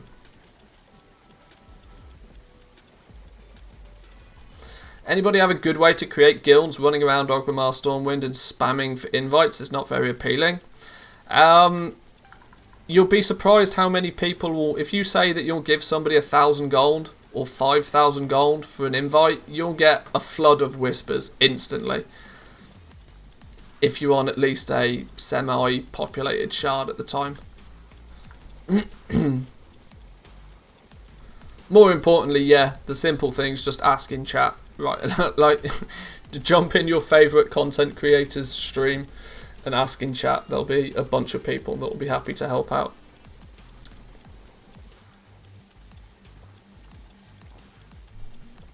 Tried transmog farming, lost interest very fast. Yeah, it's touted so frequently as a beginner-friendly way to make gold, when people entirely gloss over the fact that you probably have to spend 2,000 hours farming transmog before you have an inventory even remotely large enough to generate consistent sales. Now, I shit you not, those 2,000 hours could be spent far more efficiently.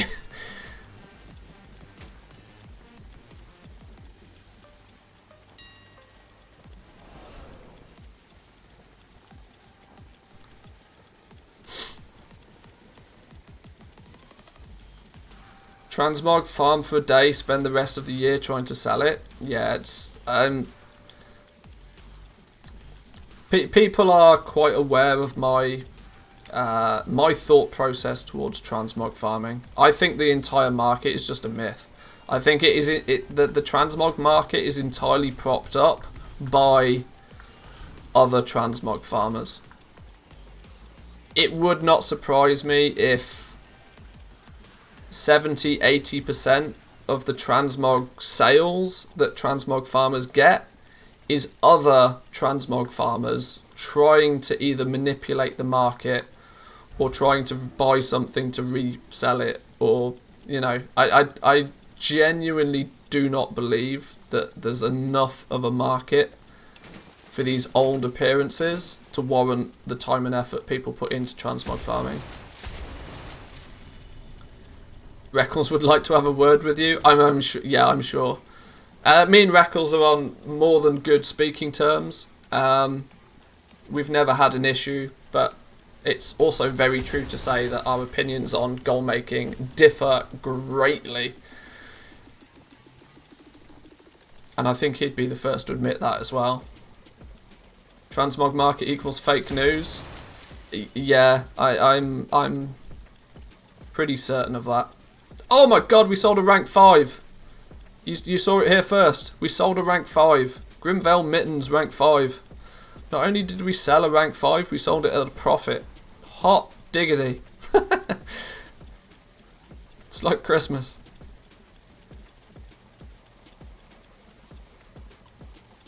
He literally has merch with transmog doesn't sell and gold cap.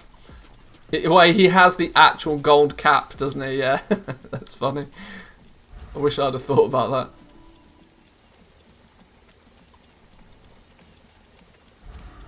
I agree in broad terms, but there are some exceptions. Island gear has been very profitable for me. Yeah, if you filter through the shit, and it's a massive pile of shit. 90% of transmog is a myth, but there are a handful of items that are somewhat unique in their appearance, or just generally very cool, that are actually valuable. There's a true value to it. But 90% of it, people for the 10th year running farming saltstone breastplates are just delusional.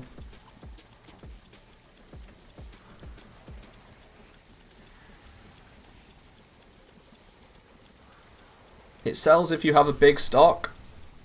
Yeah, the spaghetti approach will work with anything. If you throw enough spaghetti at the wall, a few things will stick. But the point is that as far as transmog is concerned, arguably it could take you, like I said, it could take you 2,000 hours of farming transmog before you have an inventory that's actually worthwhile listing and on a regular basis. Transmog for me is like playing the lottery, right? You're never going to get rich by playing that. You might hit the jackpot once, but most 90%, 95% of people will never hit the jackpot. And it's if you're already wealthy, sure, play the lottery. If you win, it's a bonus, but don't play the lottery because you want to get rich, because it won't happen.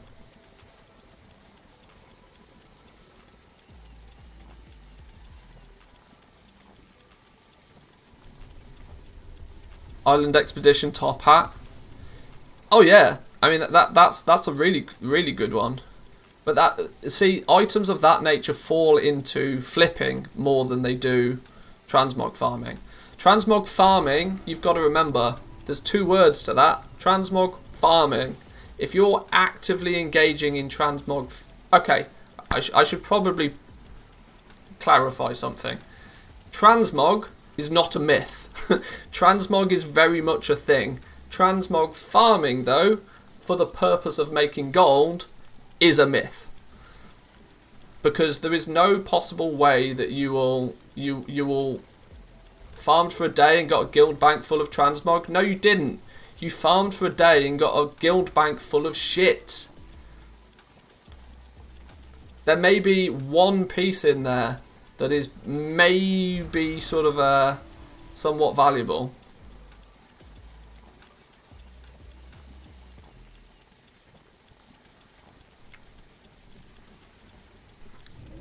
I farmed all of mine when Blizzard made a bug with the classic drop. It was like 5,000% from normal in the Shadowlands pre-patch. Oh, yeah.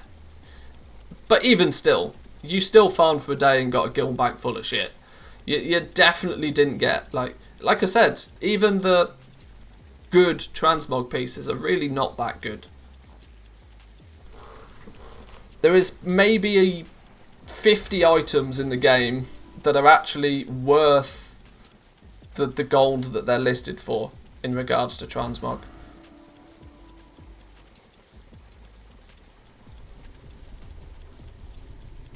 The last 13 hours, 12 of them I was at work, came home to 1.2 mil in the mailbox. Good day. That is a good day. That is a very good day. And if I can keep selling rank 5s and rank 6s, it will be an even better day. Although we did genuinely give that pair of Grimvale pants away. But they've got a new home. I hope they like it. I hope they like it.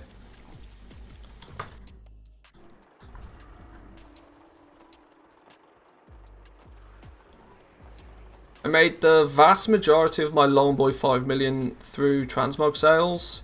You also have to consider many people find farming transmog much more fun than cancel scanning / picking herbs. Yeah, I mean, I've spoke about this a fair amount. It depends where you get your dopamine kick from. I don't get excited in the slightest by looting an item that TSM tells me is worth 100,000 gold. That doesn't excite me in the slightest. I could not care less. I get excited when I put that item on the auction house and then actually sell it and get 100,000 gold for it. That's where my dopamine kick comes from, which is why I enjoy crafting and I enjoy auction house play, because that's where I get my fun from. Randomly, repetitively killing the same mobs in a circle for 10 hours at a time, regardless of how much value I increase my inventory by, it means very little to me until I actually can turn that into some gold.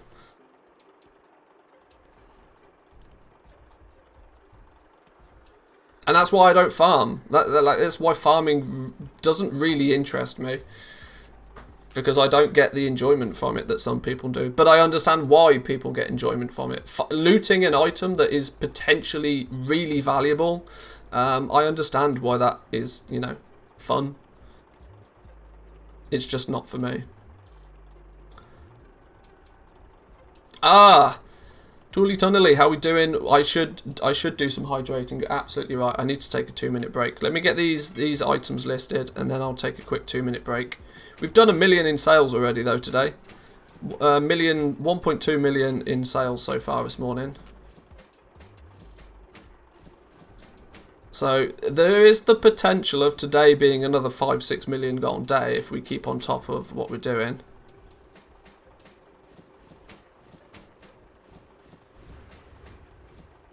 Haley also suggesting I play an ad. Yes, that you're all very correct. Let me get these relisted and then I'll take a quick 2-minute break.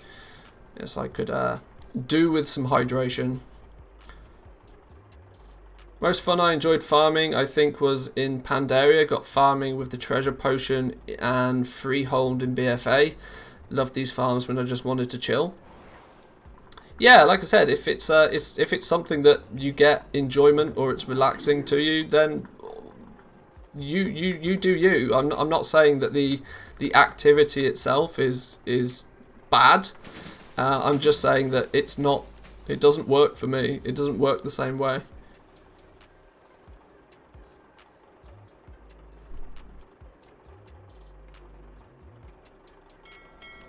Right. Have we got anything sold? 1.2 mil in the mailbox already. Only 50k of sold auctions. That's because we've not been keeping up with our cancel scans, but that's fine.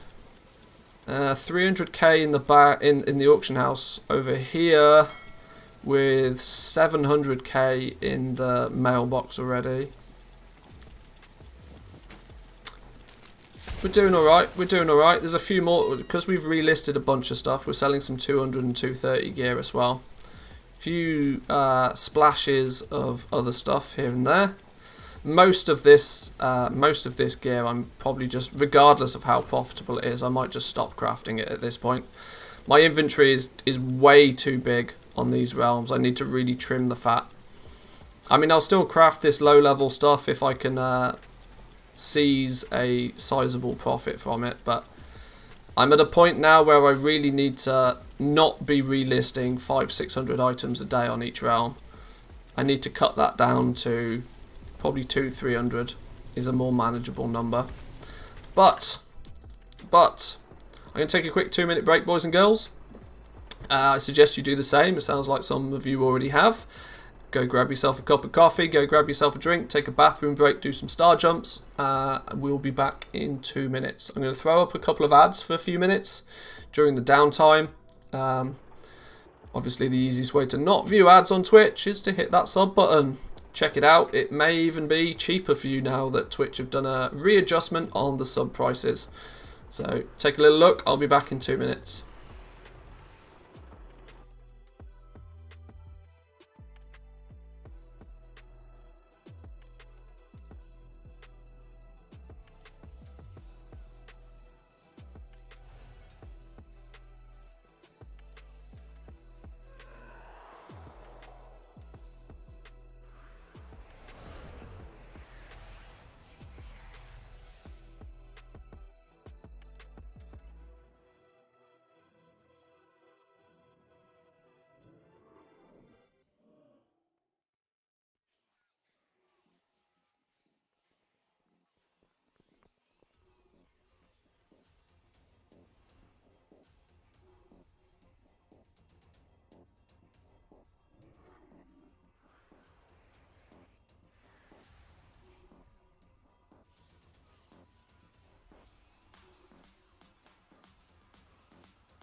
Alrighty.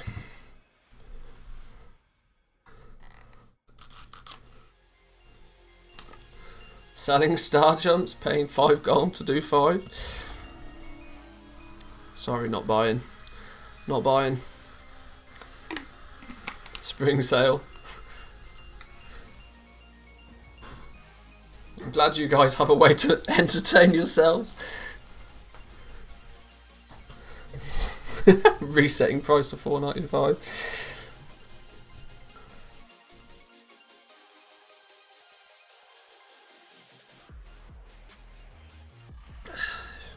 Selling somersaults now. Oh my days.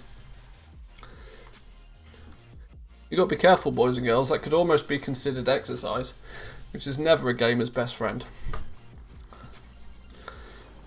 Right, okay. Where are we at? Have we sold stuff? Are we millionaires yet?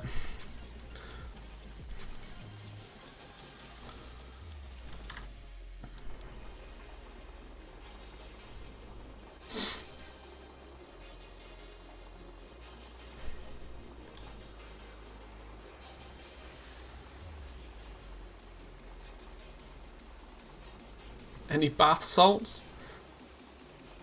I've never understood bath salts. It's like, what's wrong with just using like regular bubbles? What do bath salts even do? I think I genuinely just don't understand what they are. Doesn't it all, you know? I'm an Englishman. I love myself a good bath, but putting salt in a bath, just go sit in the sea. Like, am I missing the point somewhere?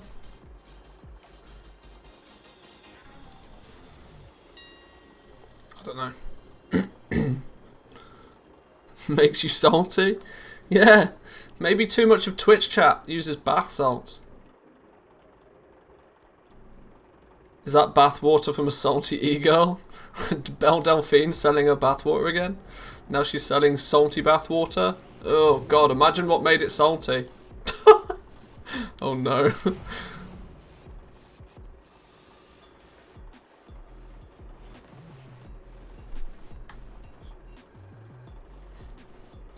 Different additives added to the water does different things to your skin. I'd like to keep my skin, you know, skin-like. I don't know.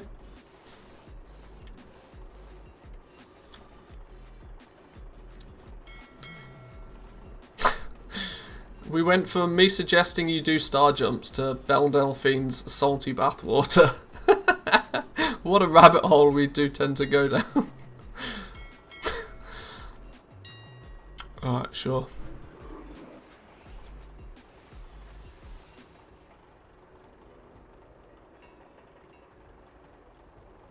There's still a lot of people actively trying to sell rank 5s though. It's interesting though, I tend to see different names popping up on rank 5s as to what I do on rank 6s. I wonder if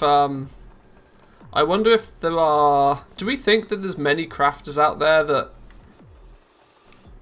unlocked rank 3 and then stopped? Now I know that was partly my fault because that was the suggested thing to do before Shadowlands. That you would, you know, craft up to rank 3. Chill at rank 3 because in theory you could then make rank 5s to unlock rank 4 and rank 6.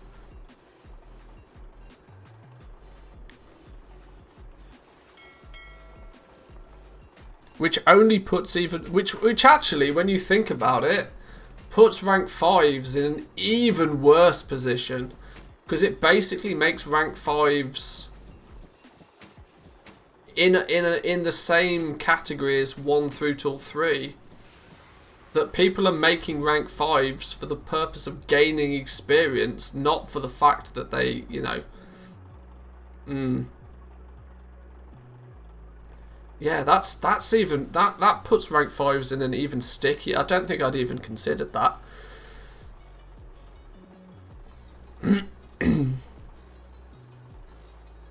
Weirdly, my rank 5 rings started moving today, even though they're only 30k cheaper than rank 6. Jewel crafting sits in an odd spot, though. Like, the ring is not just best in slot, it's best in slot for half the game. Which kind of means that regardless of any form of logic, the ring will sell.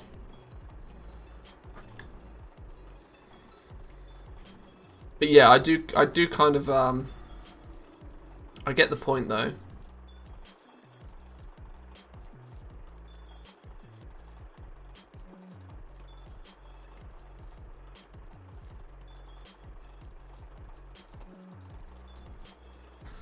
I think before too long I will limit my crafting to just rank 4s and rank 6s. Because I think by the time you've unlocked everything, 1s through till 3s are going to be dead in the water as more and more people attempt to level up and are forced by the game to craft 15 of each one.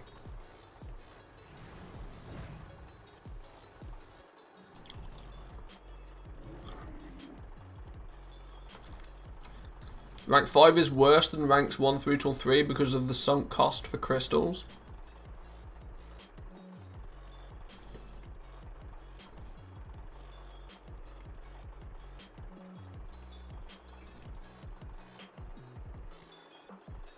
I don't think that ranks 5 and 6 being I don't think the item levels are wrong.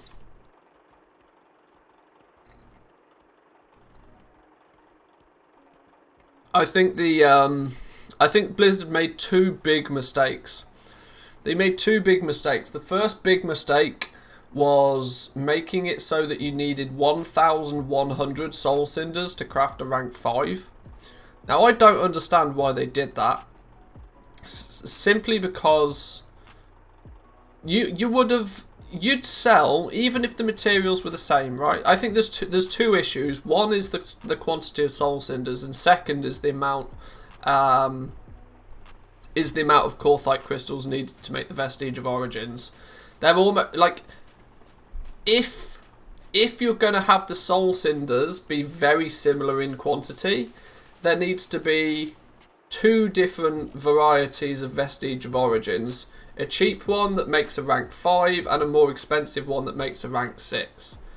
Alternatively, if the Vestige of Origins is going to be the same price, which it is, there's only one way of making it and it takes 40 Korthite crystals, then you need a cheap Soul Cinder Legendary, e.g. rank 5, and then an expensive one, 1650 or whatever it is, to make a rank 6. Takes you 4 weeks to get the Soul Cinders. Perfectly fine. But then make rank 5 like 400-500. And what I don't understand is at one point, or for the majority of the PTR, that is exactly how it was. You needed 400 Soul Cinders to make a rank 5 on the PTR, which you could have done in the second week, which would have coincided with the exact same time of which crafters were able to start making them. And then a couple of weeks later, you could have farmed up enough Soul Cinders to upgrade it to a rank 6. It's the fact that Blizzard moved it from needing only 400 Soul Cinders and moved it to needing 1,100 or whatever it is. Fucked it. It actually, over doubling the amount of Soul Cinders, whilst it's still also requiring nearly the same amount of materials, just completely broke rank 5s. That one change just destroyed the rank 5s.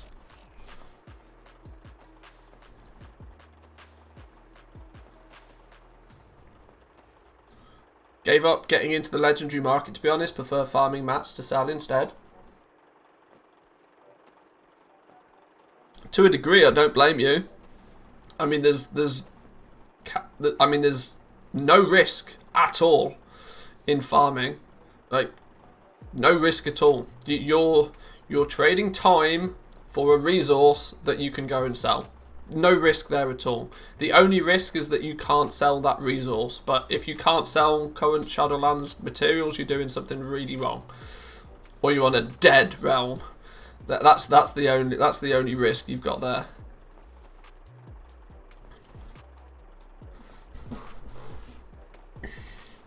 Make a rank 4 with a Vestige of Origins to make a rank 6. Or a rank 4 with a Vestige of Origins light to make a rank 5. Yeah.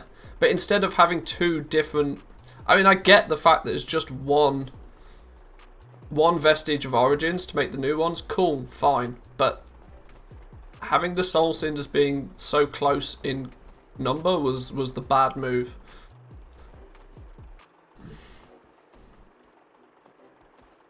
This system is well balanced. Our fans will have nothing to complain about. Let's screw this rank 5 thing to maintain reputation.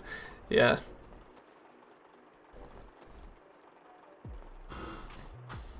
What's ridiculous though, right, is that people very quickly, when they added Corthite crystals to the game, people were already very quick to say that there's not going to, like,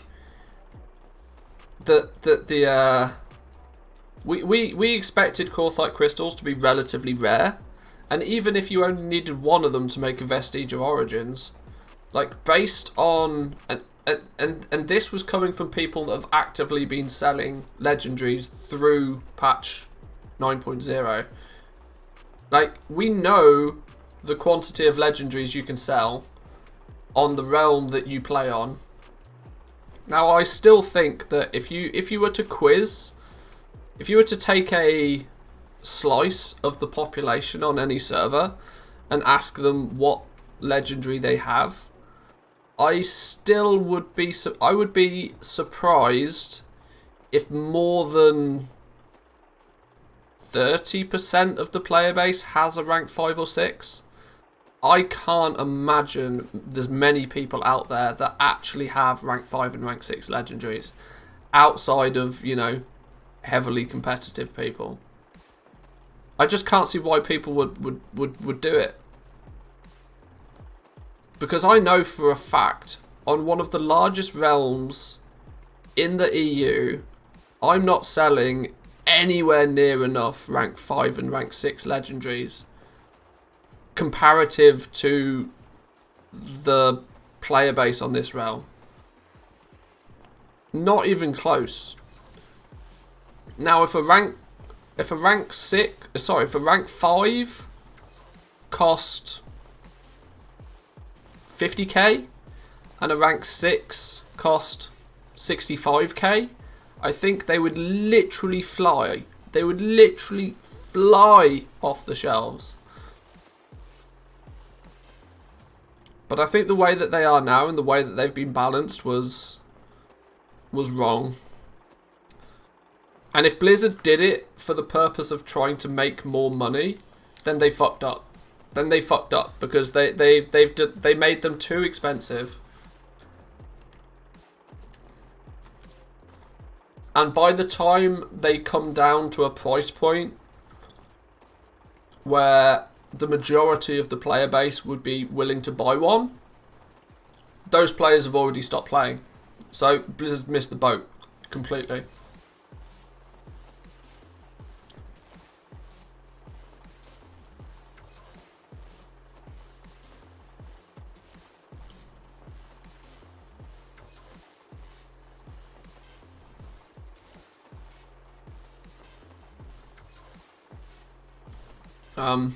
Because for reference, when I saw how the Corthite crystals were being introduced onto the PTR, and for starters, let's not forget they were called, what did they start off? Progenian fragments, I think was the first name that was given to them.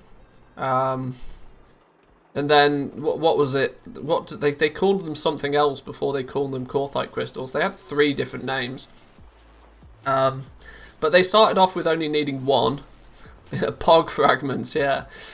Then they went to... When you only needed one to make a legendary, or you needed one Corthite crystal to make one Vestige of Origins, I said that's not enough. And my guesstimation was that it needed to be 4 or 5 Corthite crystals to make a Vestige of Origins. Now, based on today's prices, 4 or 5 Corthite crystals would add an additional 10,000 gold to the cost of the legendary. So if you added 10,000 gold on top of the cost of a rank 4, create a rank 6. And based on those prices, rank 5s and 6s would be zooming off the shelves. You literally wouldn't be able to craft them fast enough. But the fact that they, for some reason, decided that you needed 40 of these things to create a single legendary is the reason we're in a position like we are now, with 100,000 gold plus legendaries. And I would say less than 20% of the player base is actually looking at buying them. You could argue it makes the best legendaries legendary because they're kind of rare, because there's not many people that have them. But they're rare for the wrong reasons. They're rare not because their availability is slim, they're rare because they're too expensive.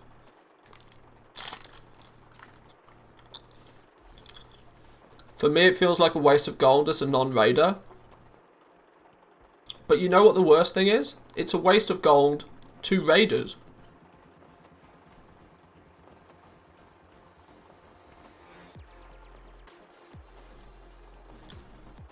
Legendary prices are fantastic for big goal makers, but it's terrible for the general player base trying to gear their characters. You're very close. You're very close, but then it's not great for the big goal makers.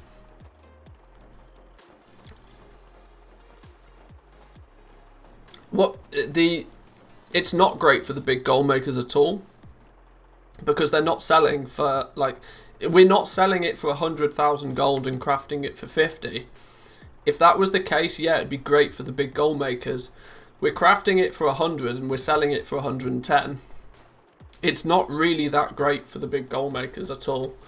Nor is it great for the general player base trying to gear their characters.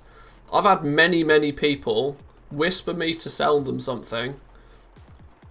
And like I tell them what the price is for something, and they'll never sell at that point.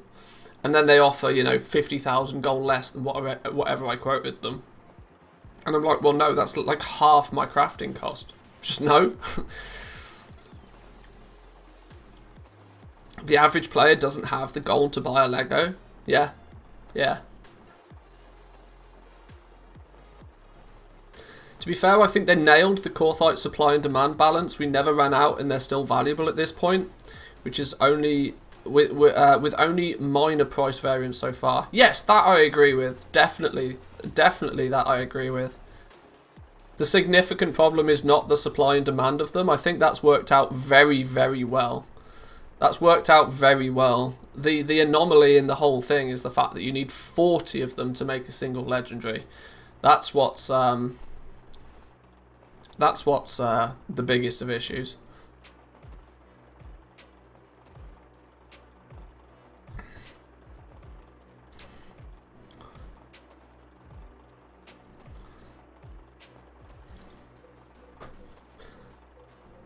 Price did converge to token price like you predicted, so if the goal is to sell tokens, Blizzard might have done pretty well. Yeah. We take a big risk crafting it for 100 and selling it for 110, as profit is actually less than that. Yeah, true. Considering small price decrease in crystals, you're already in a loss position compared to people buying crystals. Yeah, this is the difference, right? If it's 2,000 gold and it drops to 1,900, that's actually the difference of 4,000 gold in the crafting cost, which is huge if you're only making 10,000 gold when you sell it at the first place. So if you can get your crystals 50 gold cheaper than the next crafter, this just shows the risk involved in buying these crystals to craft items with. I mean, it's ludicrous. It's actually ludicrous for me to have nearly 22 million gold in inventory value in legendaries right now, because every day I don't sell these legendaries, especially these. I mean, there's 17 million of that 22 is tied up in rank 5s and 6s. Every day that I don't sell this 17 million gold worth of stock, it's potentially crashing in value. What is 17 million today could be 16 million tomorrow. Could be 15 the day after. Could be 14 the day after that. And that's a huge risk for anybody to take, even a big goblin.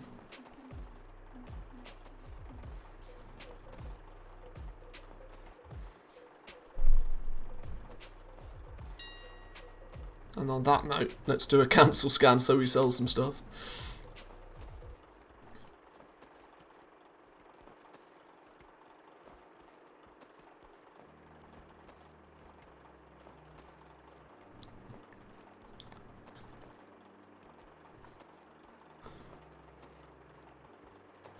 Want 9.2, need those big numbers again. There's the opportunity for big numbers still. I feel there's a long tail. There's a very long tail to legendaries. And I don't even think that we've really seen the heyday for rank 6s yet.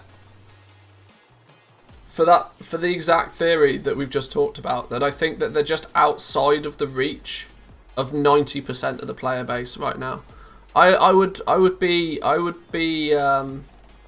in fact, I wouldn't be very surprised at all if there's people out there that have more than enough Soul Cinders to buy a rank 6. They just can't afford it. Or even if they can, they don't want to. I can't possibly... I have tens of millions of gold, and I can't possibly bring myself to spend 100,000 gold plus on an upgrade to one slot in my item on a character. And I can spend 100,000 gold without even blinking. Now, if I can't justify that price, even if I was being competitive, how in the world is somebody that only has 150,000 gold expected to spend 90% of that on upgrading a single slot, knowing full well that by the time the next patch rolls round, it'll be worthless? How much of the problem do we think that people are way less willing to spend the gold because of what happened at the end of patch 9.0? Because they know that in 9.0, people bought the legendaries because they were the best items. They were literally best in slot items. And we didn't know... We also thought that same legendary was going to carry us. We might upgrade it over time, but it will carry us through to the end. That one item, done. I'm going to spend a big load of gold on it. Done. Boom. But then Blizzard changes everything in 9.0.5 to rebalance a bunch of legendaries, and already at that point some people had to change their legendary. Now patch 9.1 rolls through and people have been incentivized to change their legendary again. And so what people would probably expect is that the gold that they spend on their legendary this patch is probably going to be worthless when they have to change their legendary again next patch, giving people even more of a reason to not spend big money on it right now.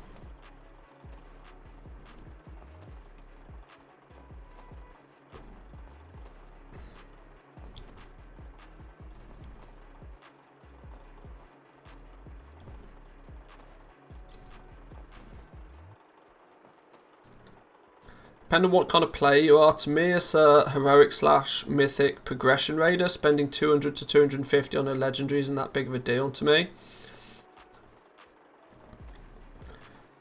Yeah, the difficult thing to quantify is people's need to be competitive.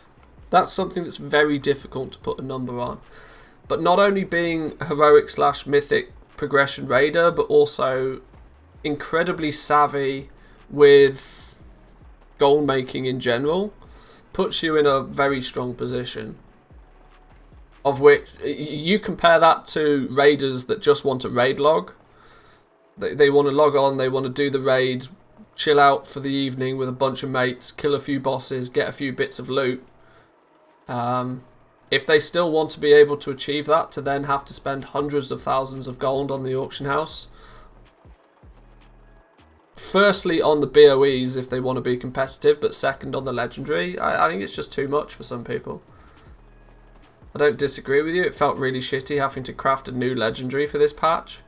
Yeah, a legendary is meant to be, you know, this iconic piece of gear that's better than everything else. And then a random drop from the new raid that just happens to have a socket on it supersedes it. It just feels gross. People should have had to make the base item through Torghast, then acquire special items from crafters to imbue the legendary power to it.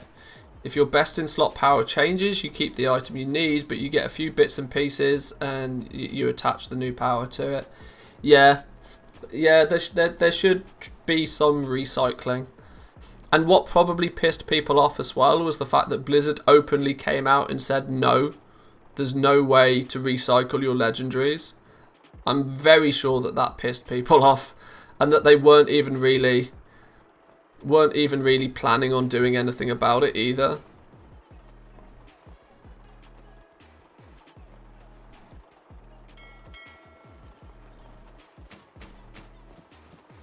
Basically turning around to the competitive players and saying, right, well, if you need to recraft your legendary to be competitive, that's a whole lot of a you problem. Is pretty gross when they designed the game in a way to make these new legendaries exponentially more expensive than they were last patch, knowing full well that people would want to change them. It's having your cake and eating it, which I think annoys people.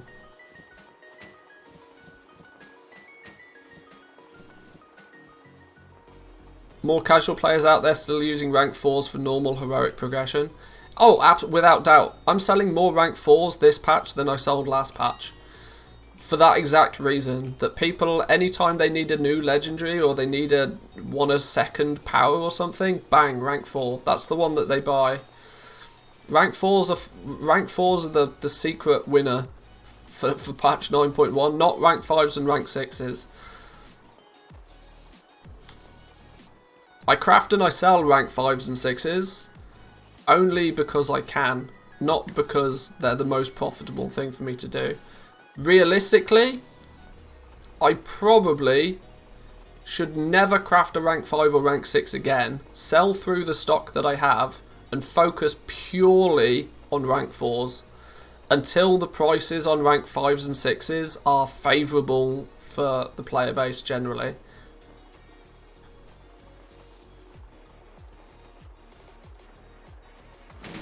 Because like I said, if Corthite crystals come down to 500-600 gold a piece, that's at the point where rank 5s and 6 will be priced attractively, I think. Because your rank 4s are always going to be, you know, I'm going to look at this from the point of leatherworking, but a rank 4 is always going to be about 25 to 35,000 gold in cost for a rank 4. So you could double that to 70. If you could sell a rank 6 for 70, I think you'd do well. Rank 4 is there and still got great profits on it. I genuinely make more profit on selling rank 4s than I do rank 5s and 6s for the most part now.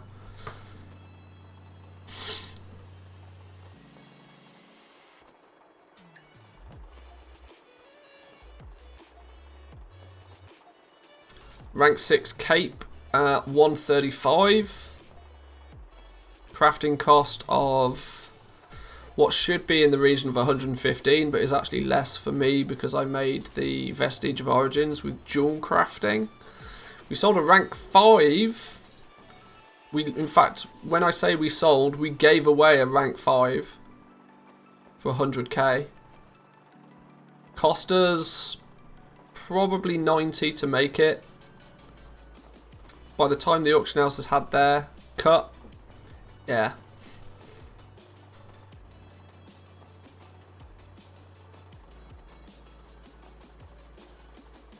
Doing great with Legos this patch. I've doubled what I made last patch. Doubled the sales, but not earnings. Yeah, true. I'm still over a gold cap in loss. Legos are just not selling.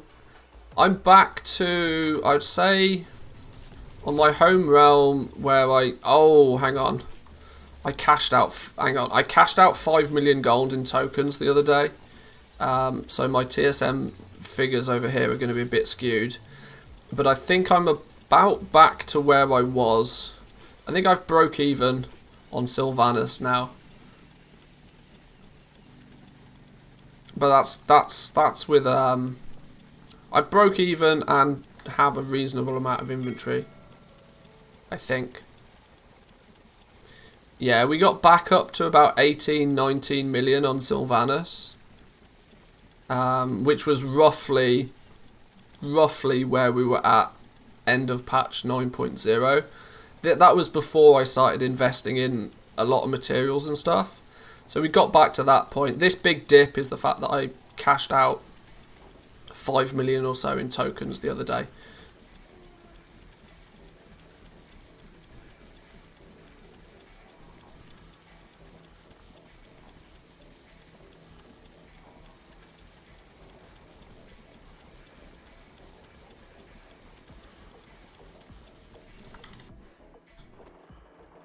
But my gold on Torin Mill is just all over the place. I've done stupid things like power level, legendary professions and all sorts of craziness, so I can't really keep track of what's going on over here at the moment, to be honest.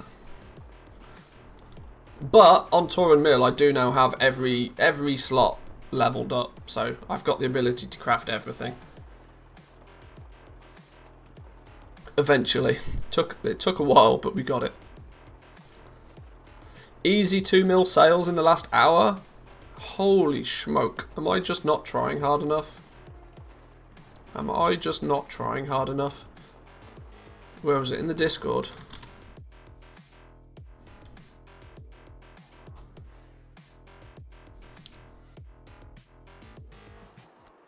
Don't know TSM well enough, really don't care to dig too far in the data, but I was selling everything from one auctioneer's character. Now I segregated them. One sells Legos, one sells raid and raid consumables. That way I can break down what's been selling better. You can kind of do that in TSM, but the ledger's still not perfect for it. Second realm finally back to profit again, but only had a 3 million investment there. Still crazy took me this long to make 3 million back. Yeah, I get it. Did I not load Discord? I thought I did. Where's it gone?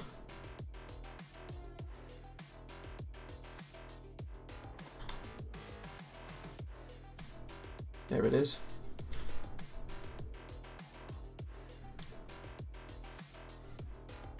Holy smoke. Yeah, that's not bad at all. That's not bad at all for the last hour's worth of sales. Combinations of 235s, 262s, 235s. 1, 2, 3, 4, 5 262 rings in the last hour. Holy damn. How do you cash in 5 million in tokens? I thought after you buy a token with gold, it can't be resold for gold. Oh, I mean, I basically converted 5 million in gold into Blizzard balance because my Blizzard balance was running low. So I capped out my Blizzard balance again.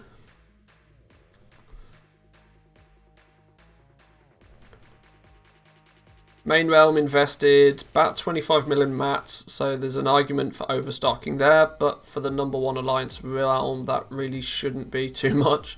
Yeah, that's true. That's true. This is a really good indication of just proving that, you know, the meta slots are very powerful right now. Just to be able to sell 1, 2, 3, 4, 5 rank 6 Shadowgas rings in an hour. In fact, all within, okay, there was one outlier, but you sold 4 rank 4 Shadow Gas. It was 4 rank 6 Shadow Gas rings in about 20 minutes. Goes to show that the meta slots are just absolutely popping, which is a bit crazy.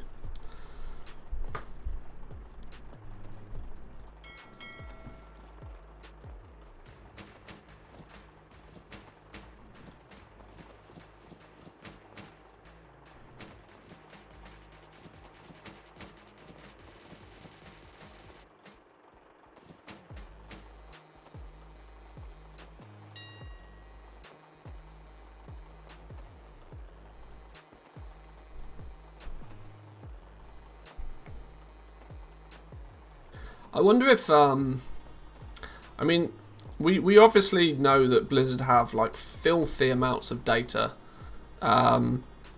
because data's king nowadays. Do we think that the Blizzard's intention was just to move more gold through the auction house? Because if that was actually their goal, and why would that be a goal? I should probably specify. The reason why Blizzard might want to move more gold through the auction house is that it takes a lot of gold out the game. Like the auction house is without question the #1 gold sink in the game.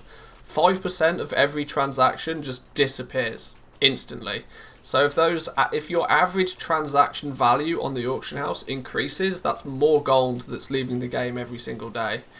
And the more gold that Blizzard can get out of the game, without it being, overbearing for the average player, the greater the chance is of somebody wanting to buy a token because they run low on gold.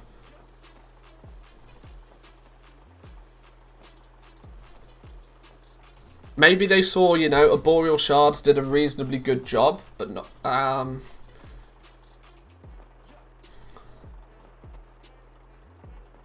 I feel they've been trying that since BFA.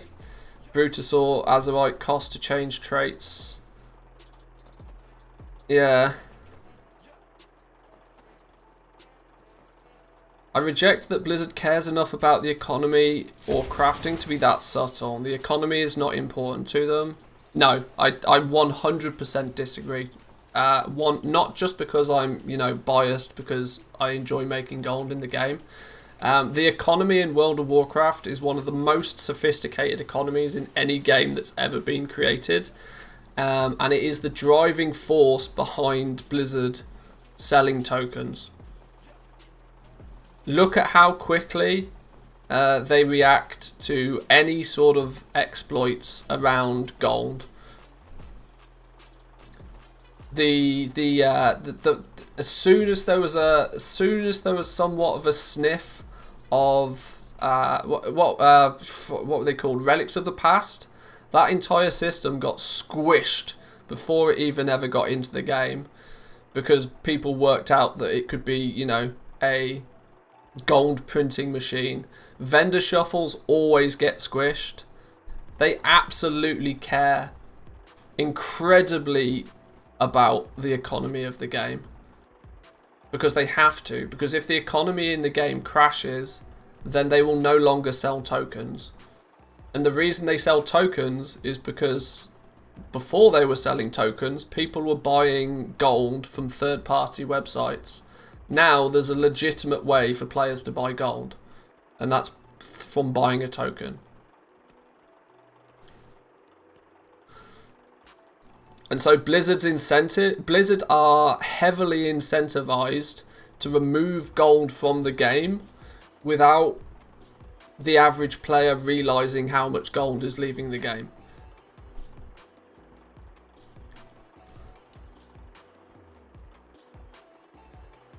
There's too much gold in WoW, and the Brutasaur did sink gold, but made a bigger problem. It made people go farm raw gold and made a lot of it back, so the sink didn't work properly. The Brutasaur did nothing. For the purpose of as a gold sink, the Brutasaur did nothing. Because you got to remember, it's all a matter of scale. It's all a matter of scale. 5 million leaving the game is literally nothing. We looked at the numbers the other day. There's somewhere in the region of about 800 million gold that leaves the game just through the auction house every day.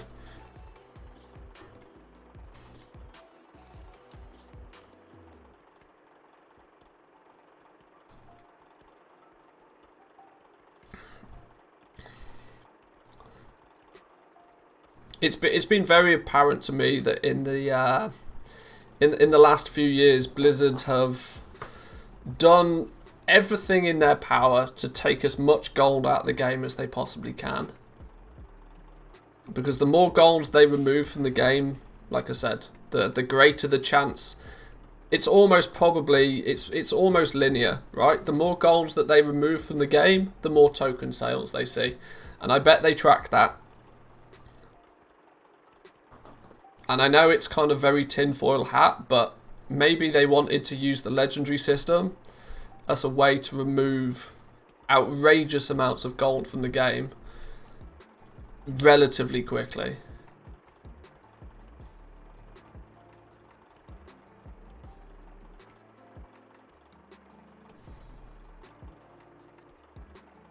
Why do you think they banned key cloning programs? That was a gold-making machine, plain and simple. Well, yeah, I mean, it's hard to say. Multi-boxing was, at its core, just generating outrageous amounts of gold. Just came in. Why does the title say last day for gold making? It's just a theory, but it's more the fact that now that people have completed the campaign quest, I think we'll see a massive drop off in the player base. Because people won't have much of an incentive. This, in my opinion, this could be the last big reset day for sales. I think we might start to see... We started to see it in the NA already last week. We started to see the price of Corthite crystals take a real hit. Like a couple of hundred gold got sliced off the price of Corthite crystals over in the NA. It's sort of semi-recovered a little bit throughout the week. But I think we'll start to see the same over in the EU realms as well. Next couple of weeks, when the price of the Corthite crystals starts declining, it'll be you'll have two options. You either hop in your boat and you ride the waves all the way down to the bottom, or you cash out and you quit. They're your two options, really. I think the player base is already declining rapidly. I think there'll be a big drop-off relatively soon. Clickbait titles.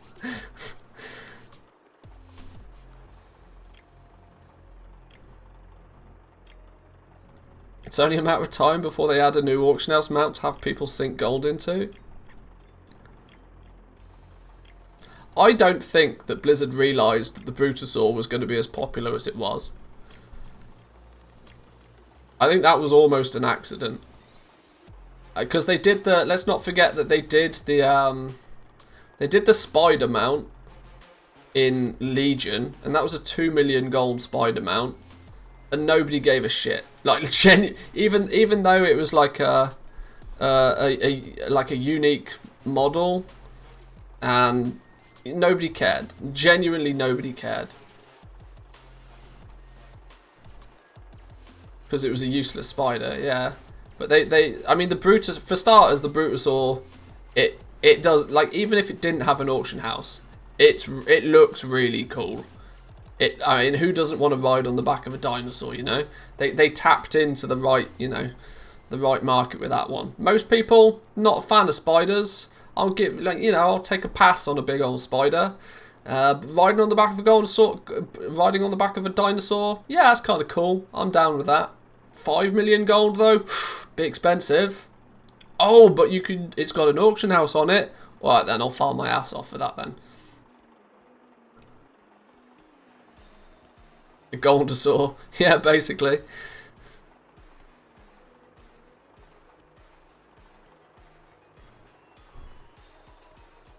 My Brutosaur is unique. I won it at 6 games of marbles with points. Oh, nice.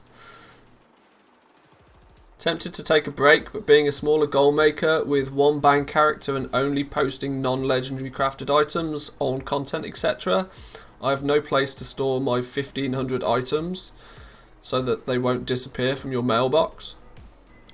Well, if you're going to take a break from the game, maybe, well, it depends what's more valuable to you, doesn't it? What's more valuable to you? Those 1500, I mean, you could in theory just make 5 new characters and split them about, you know? You could do some inventory management on 1500 items. You can create a few alts, you know, get yourself a couple of guild banks, or, you know, write it on the calendar and it will cost you a month of game time. Consider it a long-term storage cost.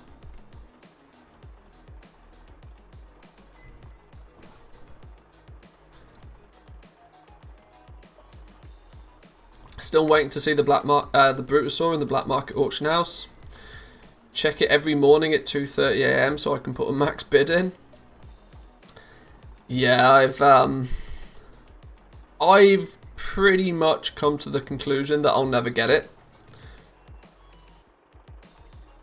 and I don't mind, because at least for me, it's a bit of a meme on the channel that I don't have it, so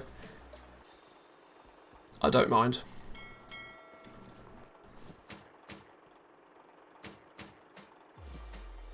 Anybody know if you can craft item level 230 gear with only 1 secondary stat? No, you can't.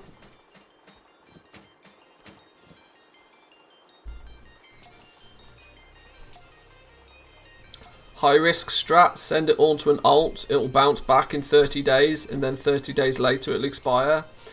Yeah, that gives you a 60-day window. Slightly less than a 60-day window.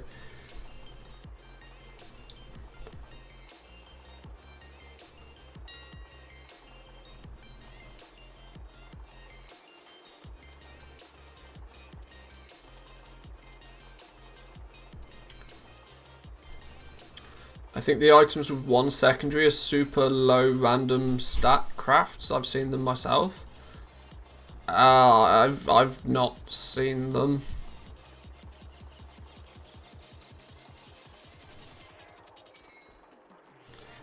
This is the sign. You already have it, and now you'll keep pretending that you don't need it.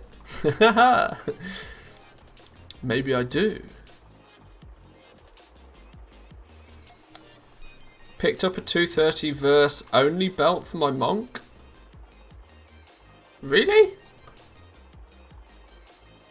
Pick so it didn't happen. That's all I'm saying on that one.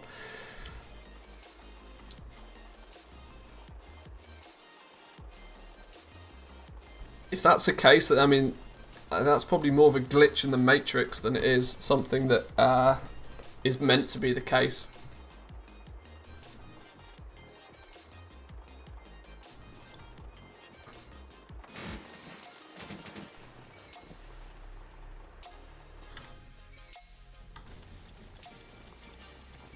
Oh, hang on. More expireds by the looks of things.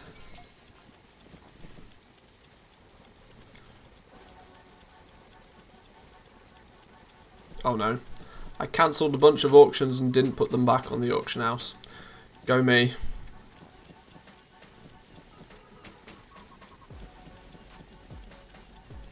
Please do this and post a screen. I hope these items exist, but I still can't believe it. Yeah.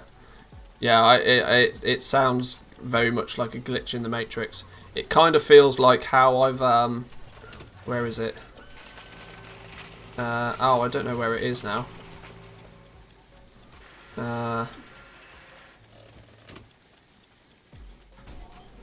Where's the bank gone? Oh, I don't know where it is. I've got a 175 legend base legendary somewhere.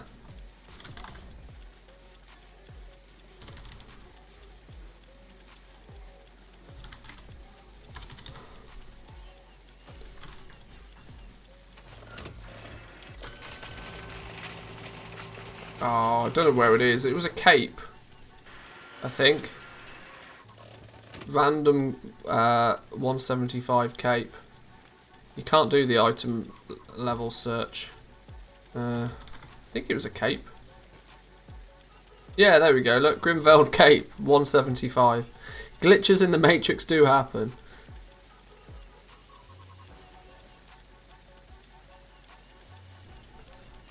Not entirely sure how they happen, but I have a 175 base item cape somehow. Damn man, practice what you preach. Sell those augment runes now. Yeah, you're actually right on that.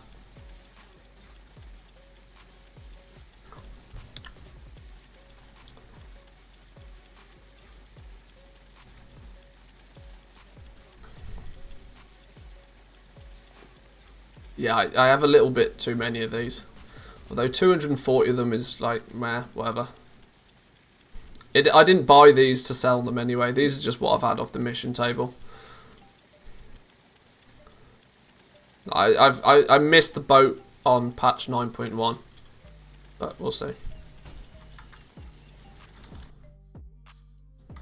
Collectible item. Yeah, that's why I bought it. I saw it on the auction house. And I was like, what? Why is there a 175 base legendary on the auction house? And out of curiosity, I bought it.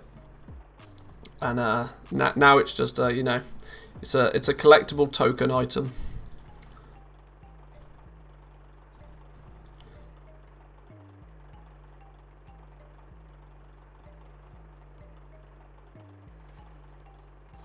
One verse missive and one random. 1 in 4 should get it. Ah.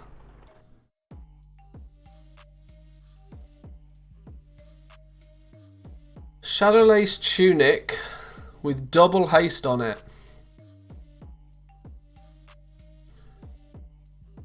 Shadowlace tunic with double haste.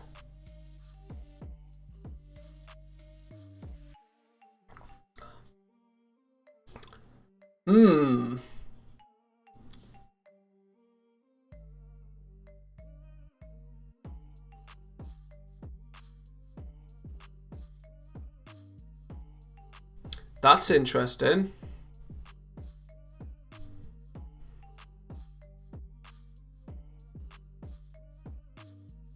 Because I bet one that has double haste on it. Haste is always wanted all over the place, right? For reference, this is what we're looking at. If you can manufacture item level 230 gear with double stats on it,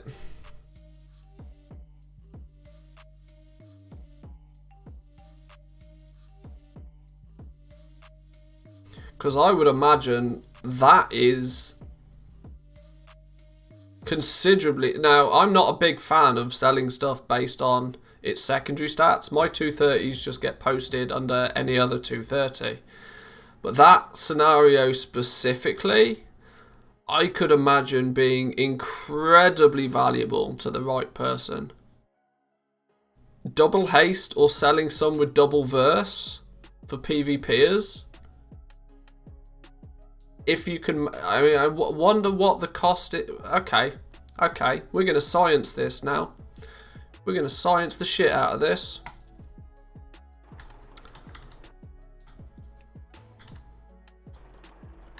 I need to buy some missives.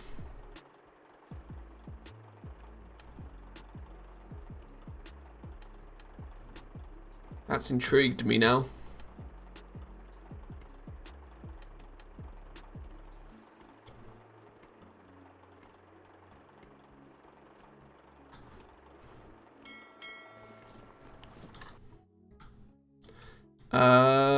Let's do it on a profession that's not outrageously expensive. Let's just do it on blacksmithing. If you only use one missive, it might be possible to get the same one to proc, maybe. Well, that's possibly the theory, right? that if you say, right, well, I absolutely definitely want haste on it by using a haste missive, then is there the chance that the secondary one also still procs haste and in turn results in a double haste? That surely has got to be the way to do it, right? And it also means using a haste missive. Are we confident in saying, I don't know the endgame meta enough, but are we confident in saying that haste is way and beyond the most required stat at this point in the game? It tends to float between haste and crit dependent on the time of the expansion. Look at the region sold per day on missives, that'll tell you. Genius. Genius! That's why I love you guys. So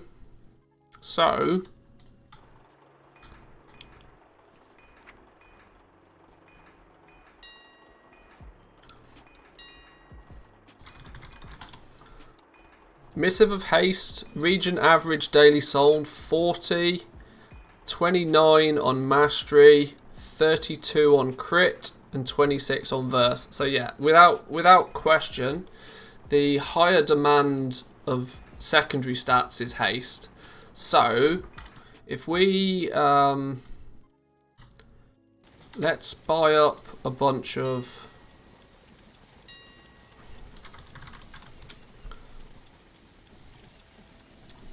for science we'll make 20.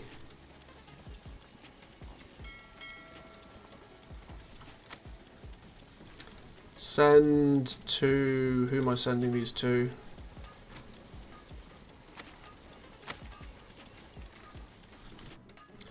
Let's also put together enough... what am I trying to do? Crafter's Marks of the Chained Isle. We're going to need 20 of those. Gathering... need lay strike. Oh, well, that's convenient. I just so happen to have a bunch of lay strike.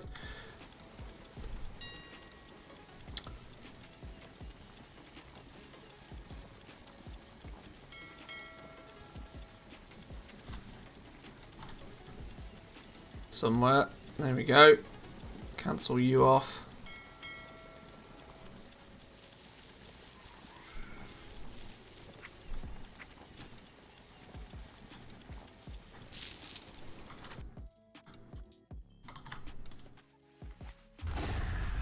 Sorry for being the squirrel today.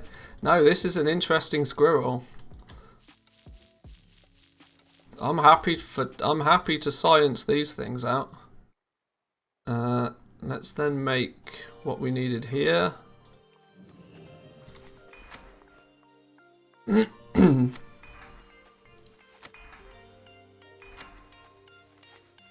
New goblin tactic, distract them with a shiny so you can undercut them.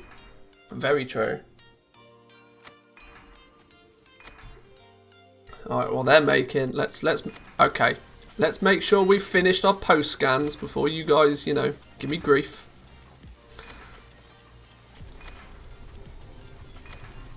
Miss Banks is laughing all the way to the bank. She's not been online very much the last few days. I think she's had a bit of a disagreement with a couple of the other goblins on the server. I say a couple of the other goblins, I mean one specific goblin that's posting using multiple accounts that she's not best pleased about.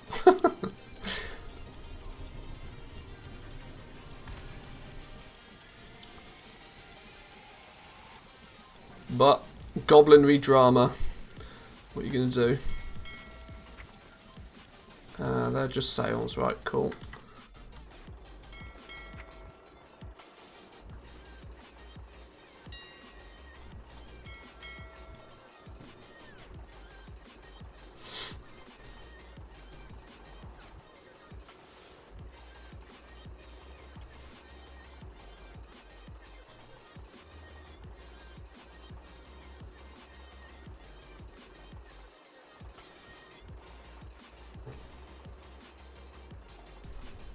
Alright, here we go then. There's my post post scan complete. That will keep you guys happy, and hopefully we'll make some sales in the background whilst we do some sciencing. Now with those made, then let's make a bunch of gear. A bunch of shadow scale gear, but we will. Okay, we won't make a bunch of shadow scale gear because I've done a boo-boo and have no lithium ore. Do I have any anywhere? Some places. For science. Oh, it's not a bad price anyway.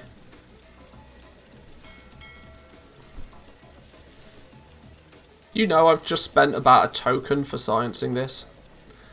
There's one advantage of having lots of gold. When you find something cool to spend it on, you don't worry about it too much.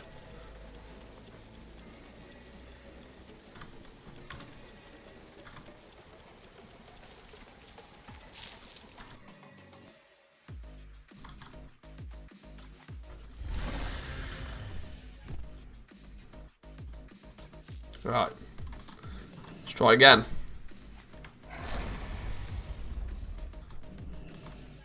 So, let's pick a... I don't know, it doesn't really matter, does it? Let's see if we can manufacture a double haste proc on any of these. So, if we go set item level with the crafter's mark of the chain dial, that will make it 230. 2 random stats. Well, maybe we don't want 2 random stats. We want to guarantee haste on it somewhere, which will give plus 72 haste. Not specifying the second one. Let's create and see what we get. So the first one is generated crit and haste. Let's do it again. Haste verse. So crit verse. Do it again.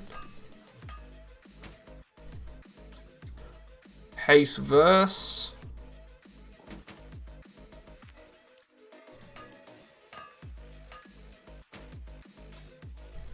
Double haste. Well, well, well. Double haste.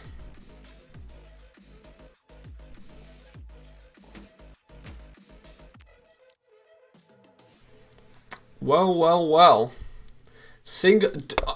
Does that mean that single missive crafting is going to be a win for some people? Because I would fathom a bet that one that has double haste on it is considerably more valuable than one that doesn't.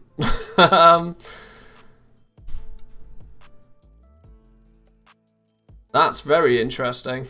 There we go. There's proof. Proof there it is. So, okay.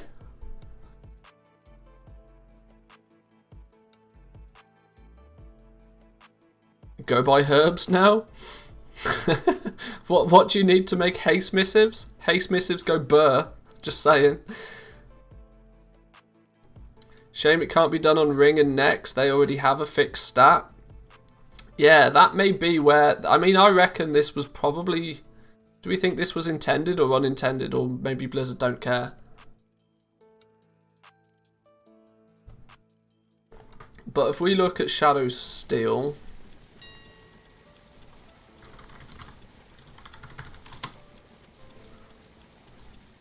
Shadow Steel at 230.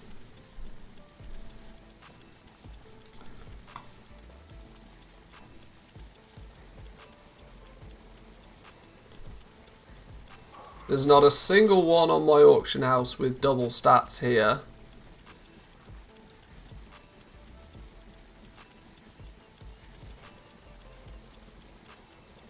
Pauldrons. I mean, there's not a lot of it to begin with.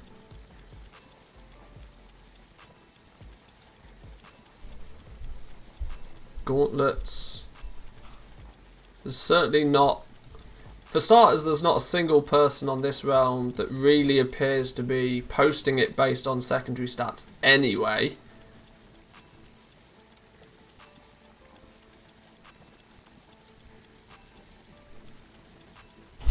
because it's somewhat of a niche thing to even do to begin with.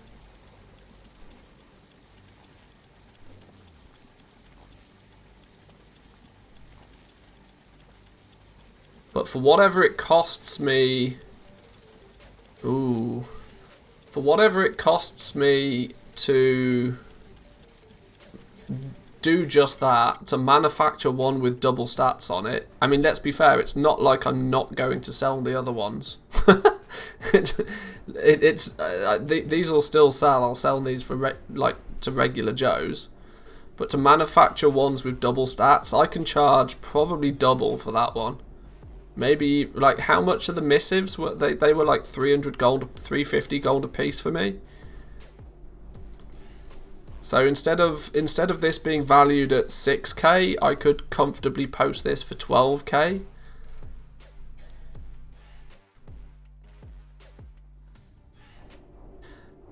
Oh, you know what's really fun? You know what's really fun about this? Is that TSM knows as well. TSM understands. Look at the crafting cost. The crafting cost is integrating the cost of the Missive of Haste. Now this is not going to work if you sell them on a bank character. But if you craft and sell on the same character, your TSM crafting cost is also going to reflect this. Because it's integrated the Missive of Haste into the crafting cost. See, it's added 365 gold for the cost of the Missive. If I do one without, it won't have the bonus ID for the Missive. And so you can see in the crafting cost there, it doesn't integrate it.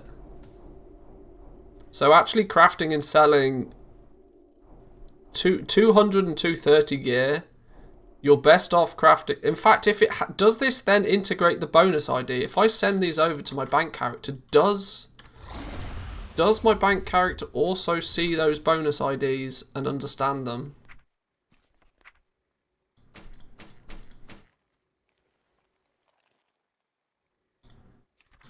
We could be onto a cheeky goblin tactic here, you know.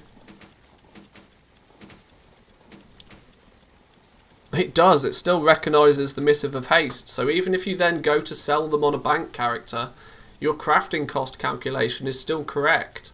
So you don't really even need to do much of anything different.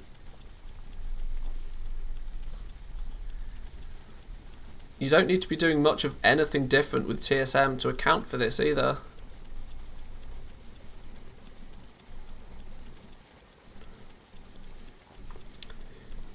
Yoink all 90 Missive of Hastes on my server.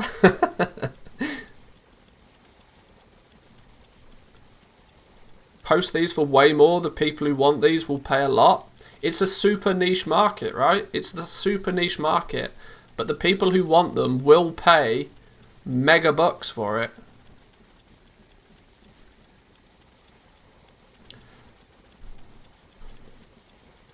That's really interesting. Nor was it something that was kind of obvious would be a thing.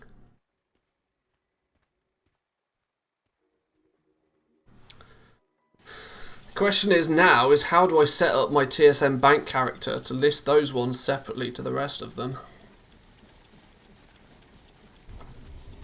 Could I subgroup them?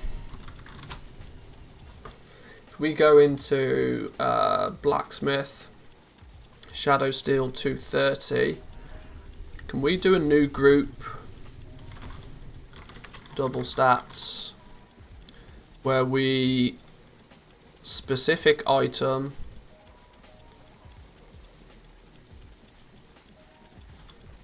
what was it? A Shadow Steel breastplate.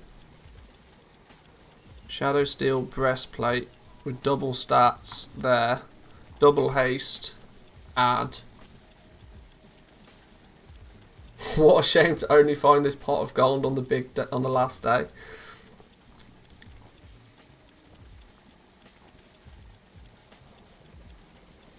I really doubt that many people would pay more than 10k for a 230 item. My highest is around 5 to 7k for instance.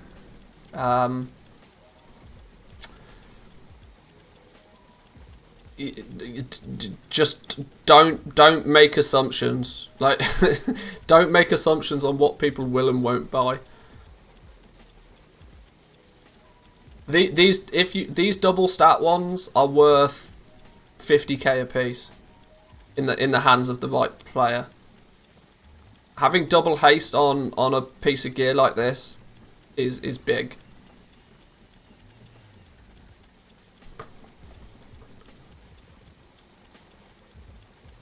Now we can go operations.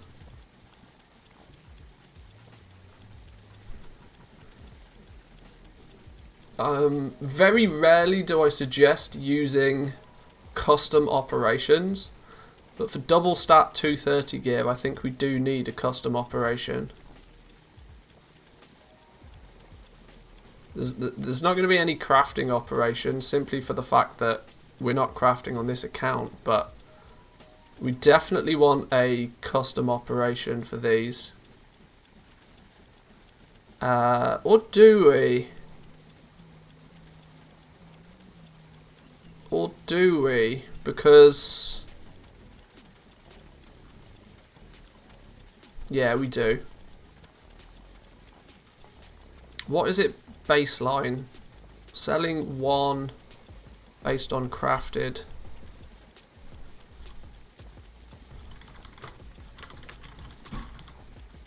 Double stat 230. Yeah, double stat 230s. So we would probably want to have it listing at the same duration as the rest. Do I have a master operation for durations on these? Oh, yes, but no, because I'm not using it. Okay.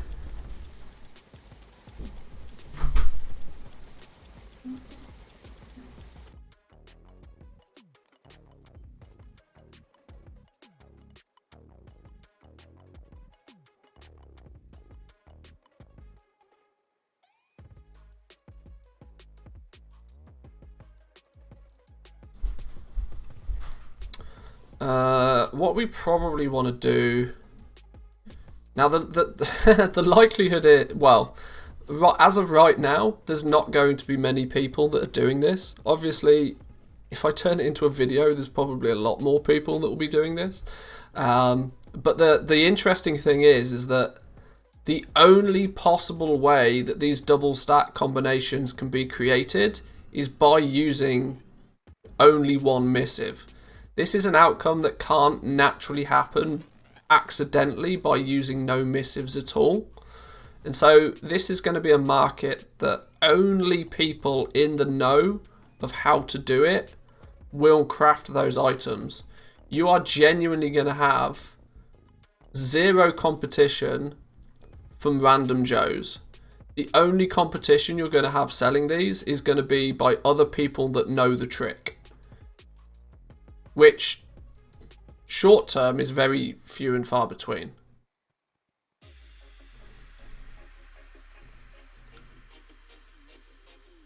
Which in turn means I want to set my normal price at something outrageous, because it will be, for the most part, they will be posted at normal price.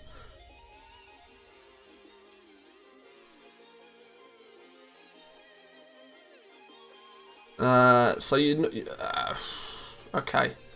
Normal price, I'd probably want to go 5 times the crafting cost.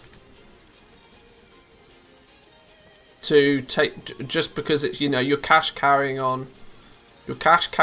on the fact that you know how to do something that somebody else doesn't.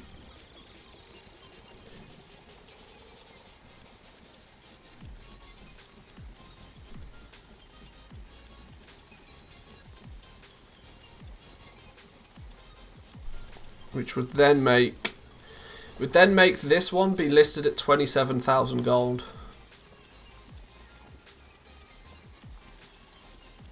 Yeah, I don't think this method's any good. Definitely not worth making a video about.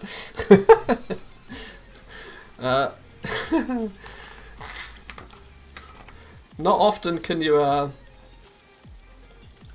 Not often can you sense sarcasm through text on the internet, but such a niche market, video would be a waste. Who knows? We'll see. I might make this a Patreon perk.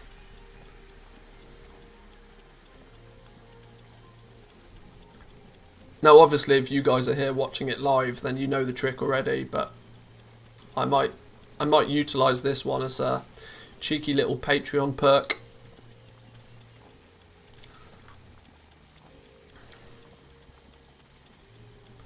This is the moment Nightshade finally goes up in price.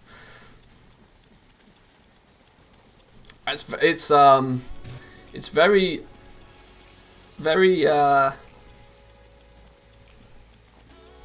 be right back. Gonna take advantage of the missive gold rush. That's never something I expected to be possible, but at least, yeah. My only question is now is how are they going to post in relation to everything else?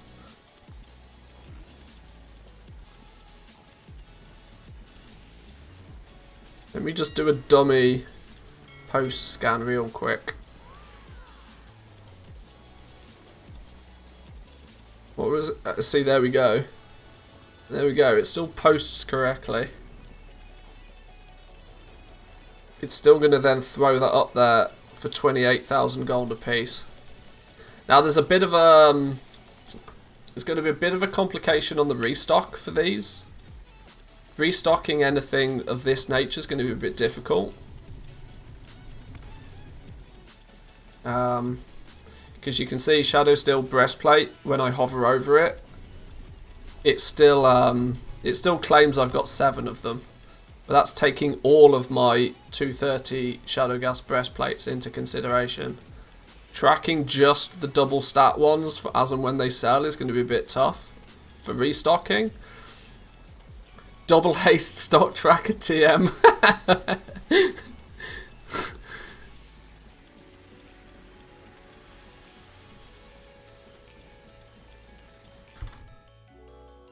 Does it if you search through groups?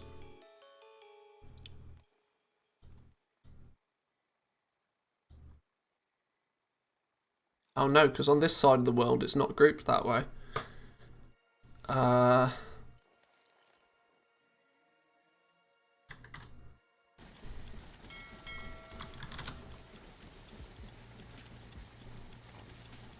Yeah, even hovering over it here, it still says I've got 7 of them. Yeah, restocking them is going to be a bit tough, but I think that's definitely worth doing though. I think it's definitely worth making the double stat ones because you're going to have 0 competition, and in the hands of the right person, oh boy, are they valuable. This brings a whole new light to the 230 crafted market. And any time that you craft something that doesn't... I mean, I was lucky, right? I got one to proc on my 4th attempt. That should be what you would think it would be on average. I landed smack bang on the average this time. If I try and do the same thing but with another slot, we probably won't... Well, we'll either be more lucky or less lucky. But if we do Shadow Steel Greaves now... and we try to repeat the process. Where did this come from? There was another random one. Oh, did we do it in 5 maybe? Maybe I lied. I didn't do it in 4. But haste verse. Haste verse again.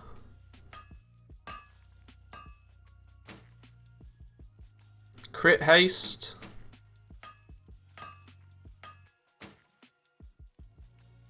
Double haste. Got it in 4. I imagine a consequence of this trick is that the regular 230s will drop in price as crafters try and get the double stat ones.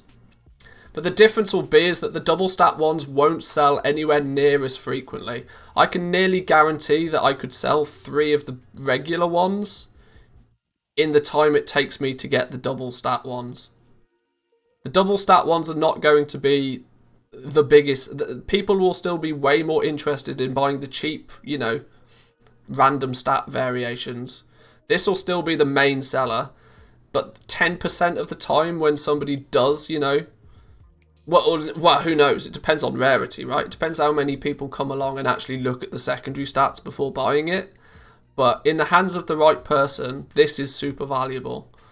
But you probably still won't sell more of these than you will the regular ones. So I don't think that should really be an issue. Time to do some face-to-face sales for double stats. Yo, that's a or just don't even tell people how you make it. Just holler in chat, right? Selling Shadow Steel sets, double haste proc, and just link one in chat. I don't know. I don't think trade chat's really that optimal for selling anything, but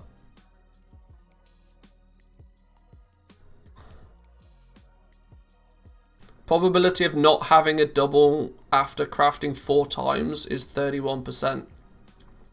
I like those odds. Well, there's my double legs. Let's get my double shoulders.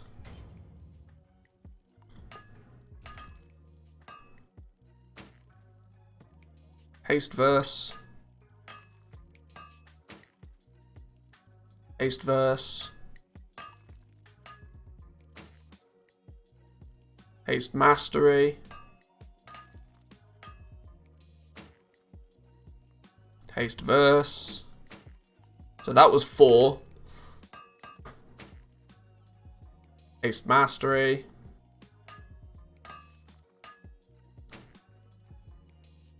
Haste mastery. Well, that's 6, by the way. My other hand's on the mouse. Crit haste. Welcome to RNG, boys and girls. Welcome to RNG. Double haste. There we go.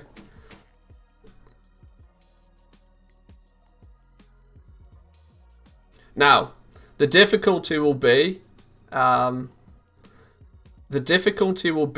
that if you want to make double stat variations, one of haste, one of crit, one of verse, one of mastery, you are, yes, going to have an outrageous number of regular, you know, mishmash 230s to begin with. Enough PvPers to make double verse a thing? Well, yeah, that's kind of the other one that I think that will be popular. Wu made a good point that just by looking at the sale rate of missives, you can see what's the most popular. So if you go, missives without the S, missive. So if you region sale averaged 32 for crit, 30 for mastery, 26 for verse, and 40 for haste. So haste is by far the most common missive, but in the hands of a PvPer, double verse would be big, I would imagine. I can't see how. Obviously, PvP is not as big of a thing as it is other parts of the game, so the sale rate on versatility is not quite the same, but double verse for a PvPer, ooh, juicy. I'm sure. Worth doing, I would say. Verse is not the most desired stat for PvP, crit is. Well, if you want to cover all the markets, you make a double stat variant and you keep all 4 double stat variants listed. But obviously that's going to... if you want the double stat variation, for each piece you're probably crafting 10 to 12 pieces in the first place.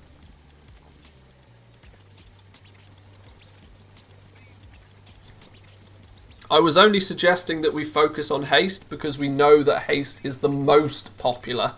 That's not to say that the others won't be advantageous in the hands of the right player.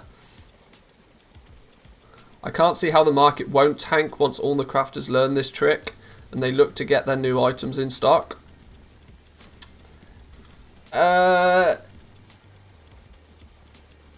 Well, probably because not enough people will know about it. As you know, once the price starts to drop, it's difficult to get back up. We've already seen a resurgency on the 230 gear already. The people that cashed in real heavy and flooded the market really early days have already peaced out. It's an interesting possibility though. It's a very interesting system. I'll say that for a fact. Getting a complete, you know, coverage in all of the item slots is going to be difficult. But the fact that you will, I guarantee, at least short term, you will, and the big point to take away from this is, like I said earlier, the only, and I quote this, the only competition you will have in this market is other goblins that know this trick, which at the moment is 75 people. There's a very small chance that people will work it out by themselves. I would say that you are going to have virtually zero competition on this. I told my gran, Nana Wu, she's a legend. So I would, yeah, you're going to have no competition on crafting these. So it's really not going to be an issue. I'd focus on the meta slots. These min-maxes will use 5 domination sockets. That's also true. If you start advertising double haste in chat, other crafters will catch on. Maybe. Maybe. But let's be fair here. I mean, I keep my ear pretty close to the ground for goal making tactics. This has only made it as far as me in, what are we now, 5-6 weeks into patch 9.1 is the first time that this is, you know, made its way through my ears.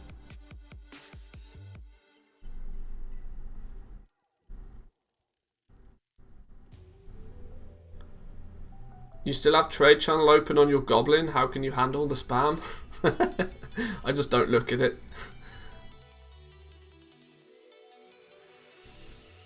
So if they don't fix crafted items but the fun police fix this bug, you will have lots already crafted. I don't believe it's a bug. I don't believe it's a bug. I think it's just the fact that missives have been so underutilized because of their price and the inherent risk with using missives on crafted gear. This is one of the first instances where there's really good use to do it. There wasn't really, I mean, 168 gear was always catch-up gear. Most people, I mean, yeah, 230 gear is still catch-up gear, but it's still an item that nearly everybody will buy one of. If Blizzard wanted this to happen, they would allow double haste missives.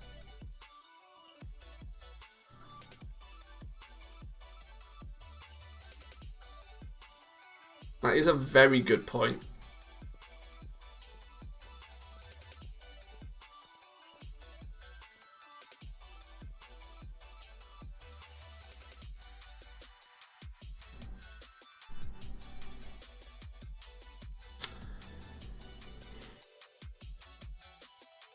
It is a very good point.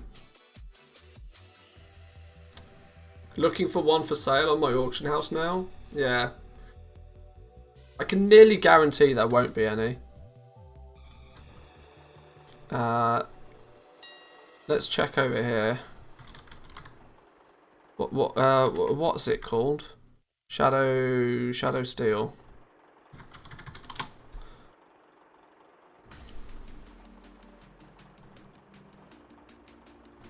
So let's go Shadow Steel 230 arm guards. Nope. No arm guards. No, no breastplates.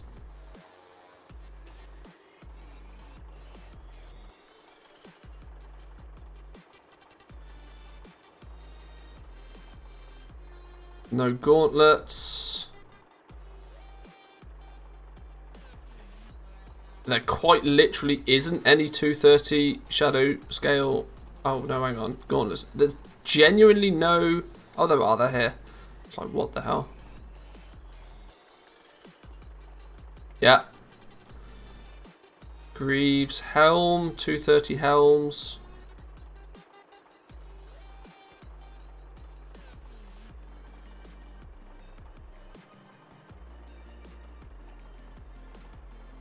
Pauldrons, 230.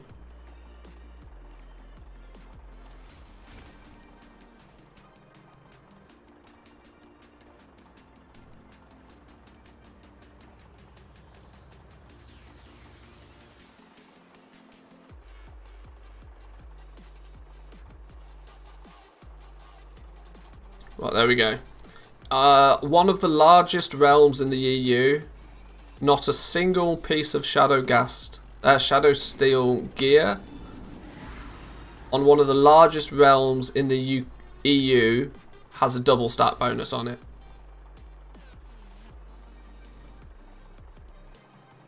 So that, I mean, that's very simply indicating that nobody knows that this is a thing.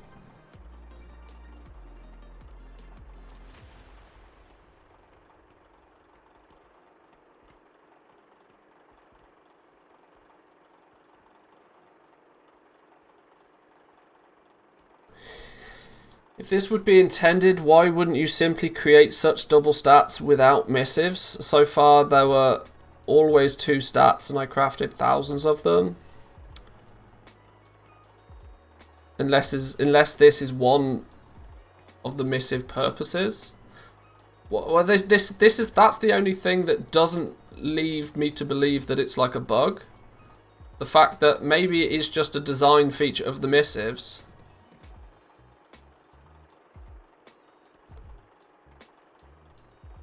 Not saying you're wrong, but RNG features so heavily in the game. How can you say that they didn't foresee this and just shrug and say leave it up to RNG for players who want this? It's easy to forget something like this, but equally it's just as easy to leave it in. This isn't gear that's going to break the game. You aren't gaining an unfair advantage by doing it over people who don't. Well, yeah, that's the thing. Like on the question is even if it is technically a bug, like you. Yeah. Would Blizzard even care enough to fix it? I don't know. It's not a bug, it's an opportunity. It's an interesting one. It's an interesting one. If it was a design goal, then single missives would give double stats.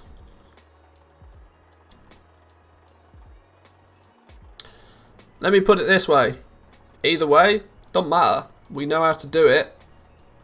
There's an opportunity to craft these items, and in the hands of the right players, they're incredibly valuable. Big question is, would it work on legendaries? No, because you can't physically craft that legendary without 2 missives being present. There's no option to randomize a legendary. The rune carver won't allow you to click the go button unless there's 2 missives present.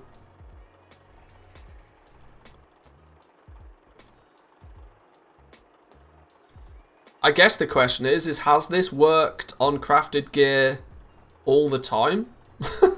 Has it been a thing that's just nobody's really picked up on because nobody's used missives?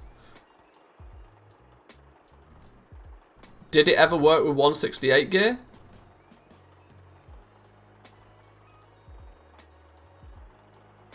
I mean, we could for science that. Have I got what I need to make have I got Crafters Mark 2s kicking about? I probably do. I mean, I don't have any on this character, but we can make some.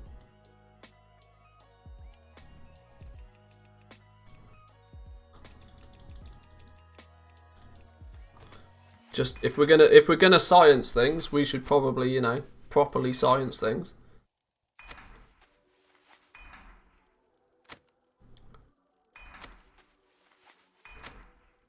We've been able to craft double stat items in previous expansions. It's not like it's never happened before.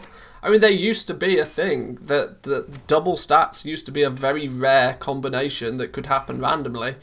It only seems to be recently that double stats isn't a thing in the first place.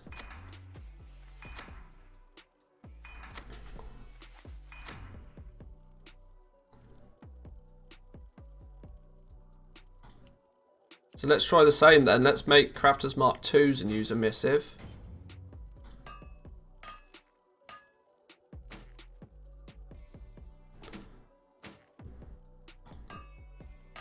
Haste Mastery. Double haste. It works on 168 gear as well. So it's not something that's just new to this patch. It's been feasible since the beginning of Shadowlands.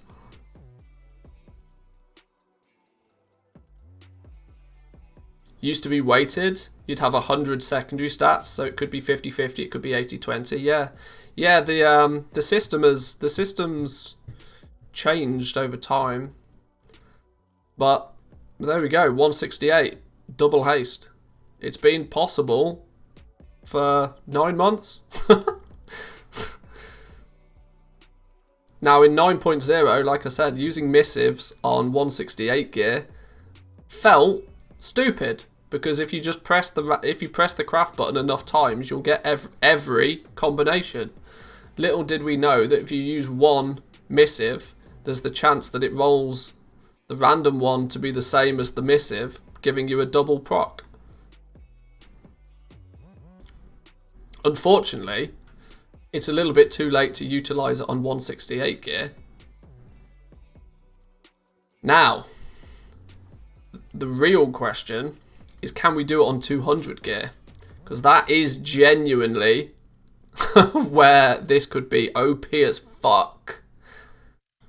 Because people are buying an entire set of Crafters Mark 3 gear. Because if somebody can buy an entire set with double stats on it, that's massive. Now I know that there's diminishing returns on secondary stats in Shadowlands, which is why there's less emphasis on secondary stats in the first place.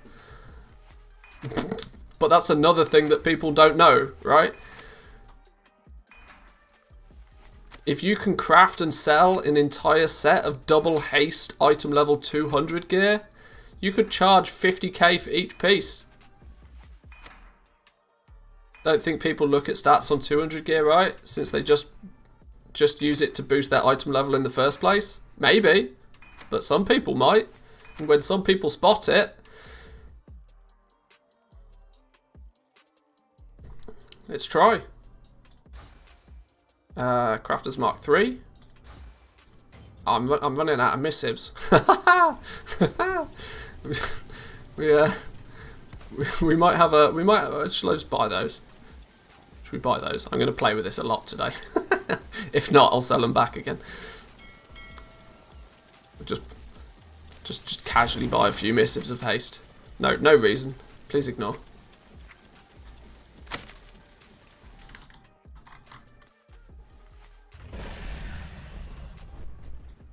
Which viewer raised this idea? You should send them a golden squirrel statue.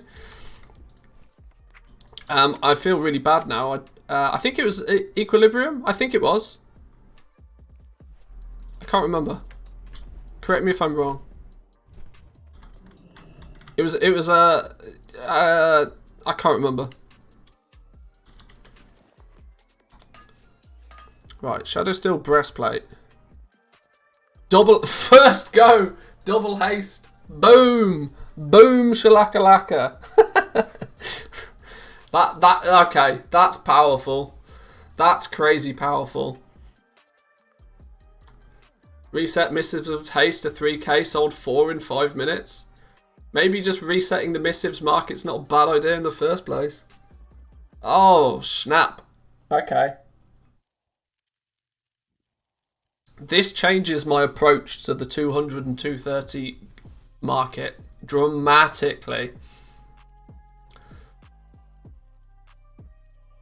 In a market that is somewhat competitive at the moment, this is crazy.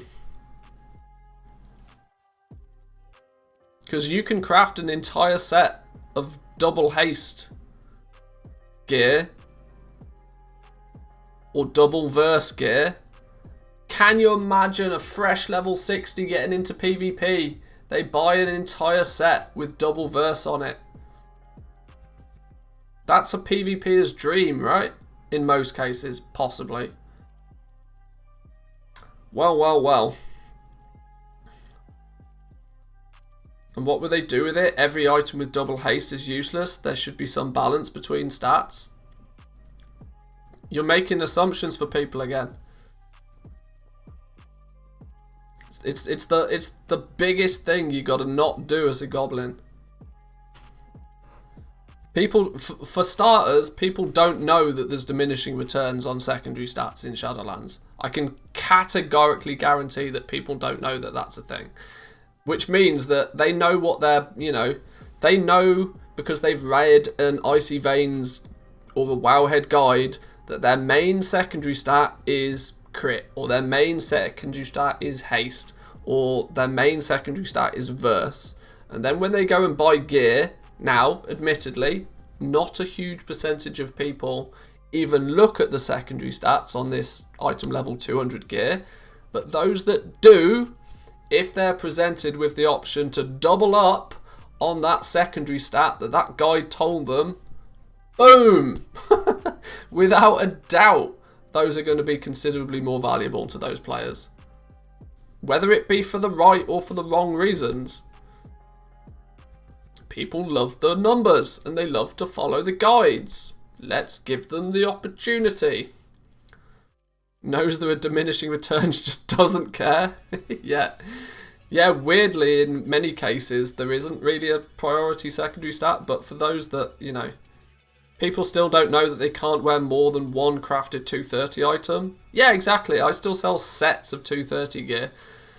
I still to this day sell rank 1, 2, 3, 4, 5 and 6 to the same player at the same time.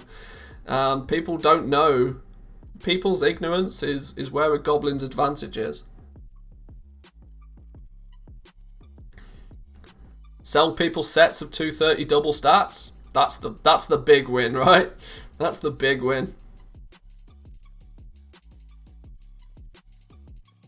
People leveling alts always feel that they're missing haste to have a smooth rotation. That's why haste rings are so popular. It's a reason, yeah, for sure.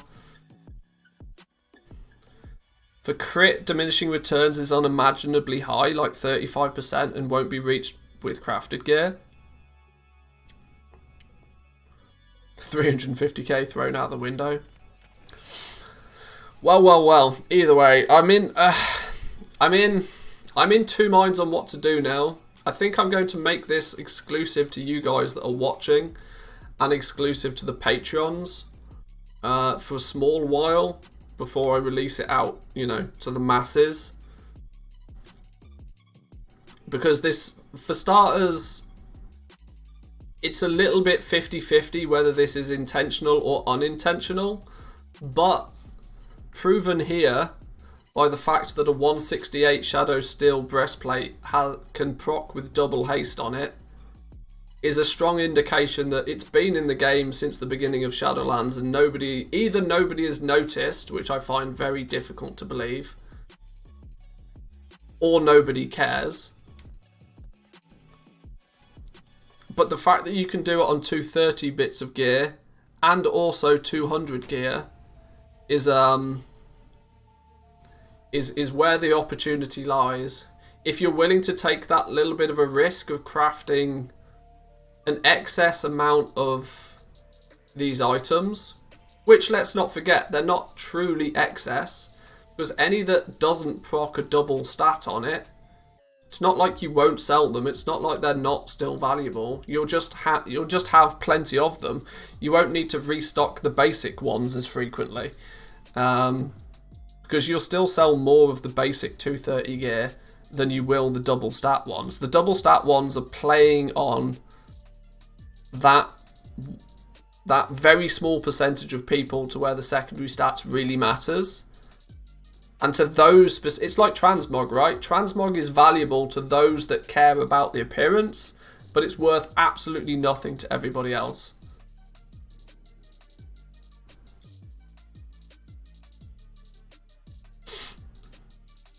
PvP trinket set bonus will probably offset any verse DR at item level 200. I mean, I don't know the numbers. Honestly, I don't care about the numbers. The matter of the fact is that we know it's possible. And if something is possible, there'll be somebody out there that will see it as an advantage and be willing to pay more for it. If the market's too competitive, you might have to sell at a loss because of the missive.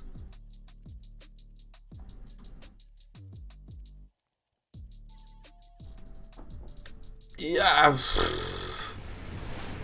just don't. Yeah, I mean that's yes, true, but the missive is 300 gold. If the difference between, like, if you're not making at least 300 gold profit on crafting and selling an item anyway, you arguably probably shouldn't be crafting it and selling it to begin with. So that's almost a little bit of a you problem. Even if I don't focus on these, crafting with a single missive will be my standard now, I think. Yeah, I almost start to feel that as well. That using a haste, because haste is arguably preferential to most people, crafting with a single haste missive has the opportunity to proc a double haste. And the ones that don't proc a double haste, you'll still sell to average Joe anyway. And like I said, the difference of 300 gold is if you're not making at least 300 gold by crafting and selling an item, you probably shouldn't be doing it.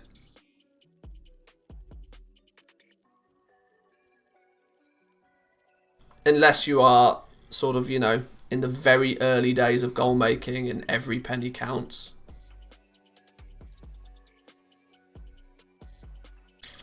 Interesting. Very interesting. Right, well, that took a real twist. That took a hell of a twist today, didn't it? Have we sold anything in the meantime? I've, Oh, hey! Yeah, we did sell just a few things. Just a casual 750,000 gold in the last hour. Well, that covers all of those missives I bought. Okay. Sure. What did we sell over here? Absolutely diddly. Okay. Well, a good hour on one realm makes up for a bad hour on another. But boys and girls, I think I'm going to leave it there for today. I'm in two minds whether to put this into a video for the masses or whether I will publish this as a bonus to the Patreon guys.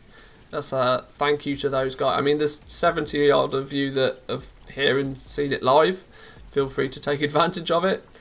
I don't feel that it's overly game breaking, but I do think it's. I also don't think it's unintended because you can do it on 168 gear.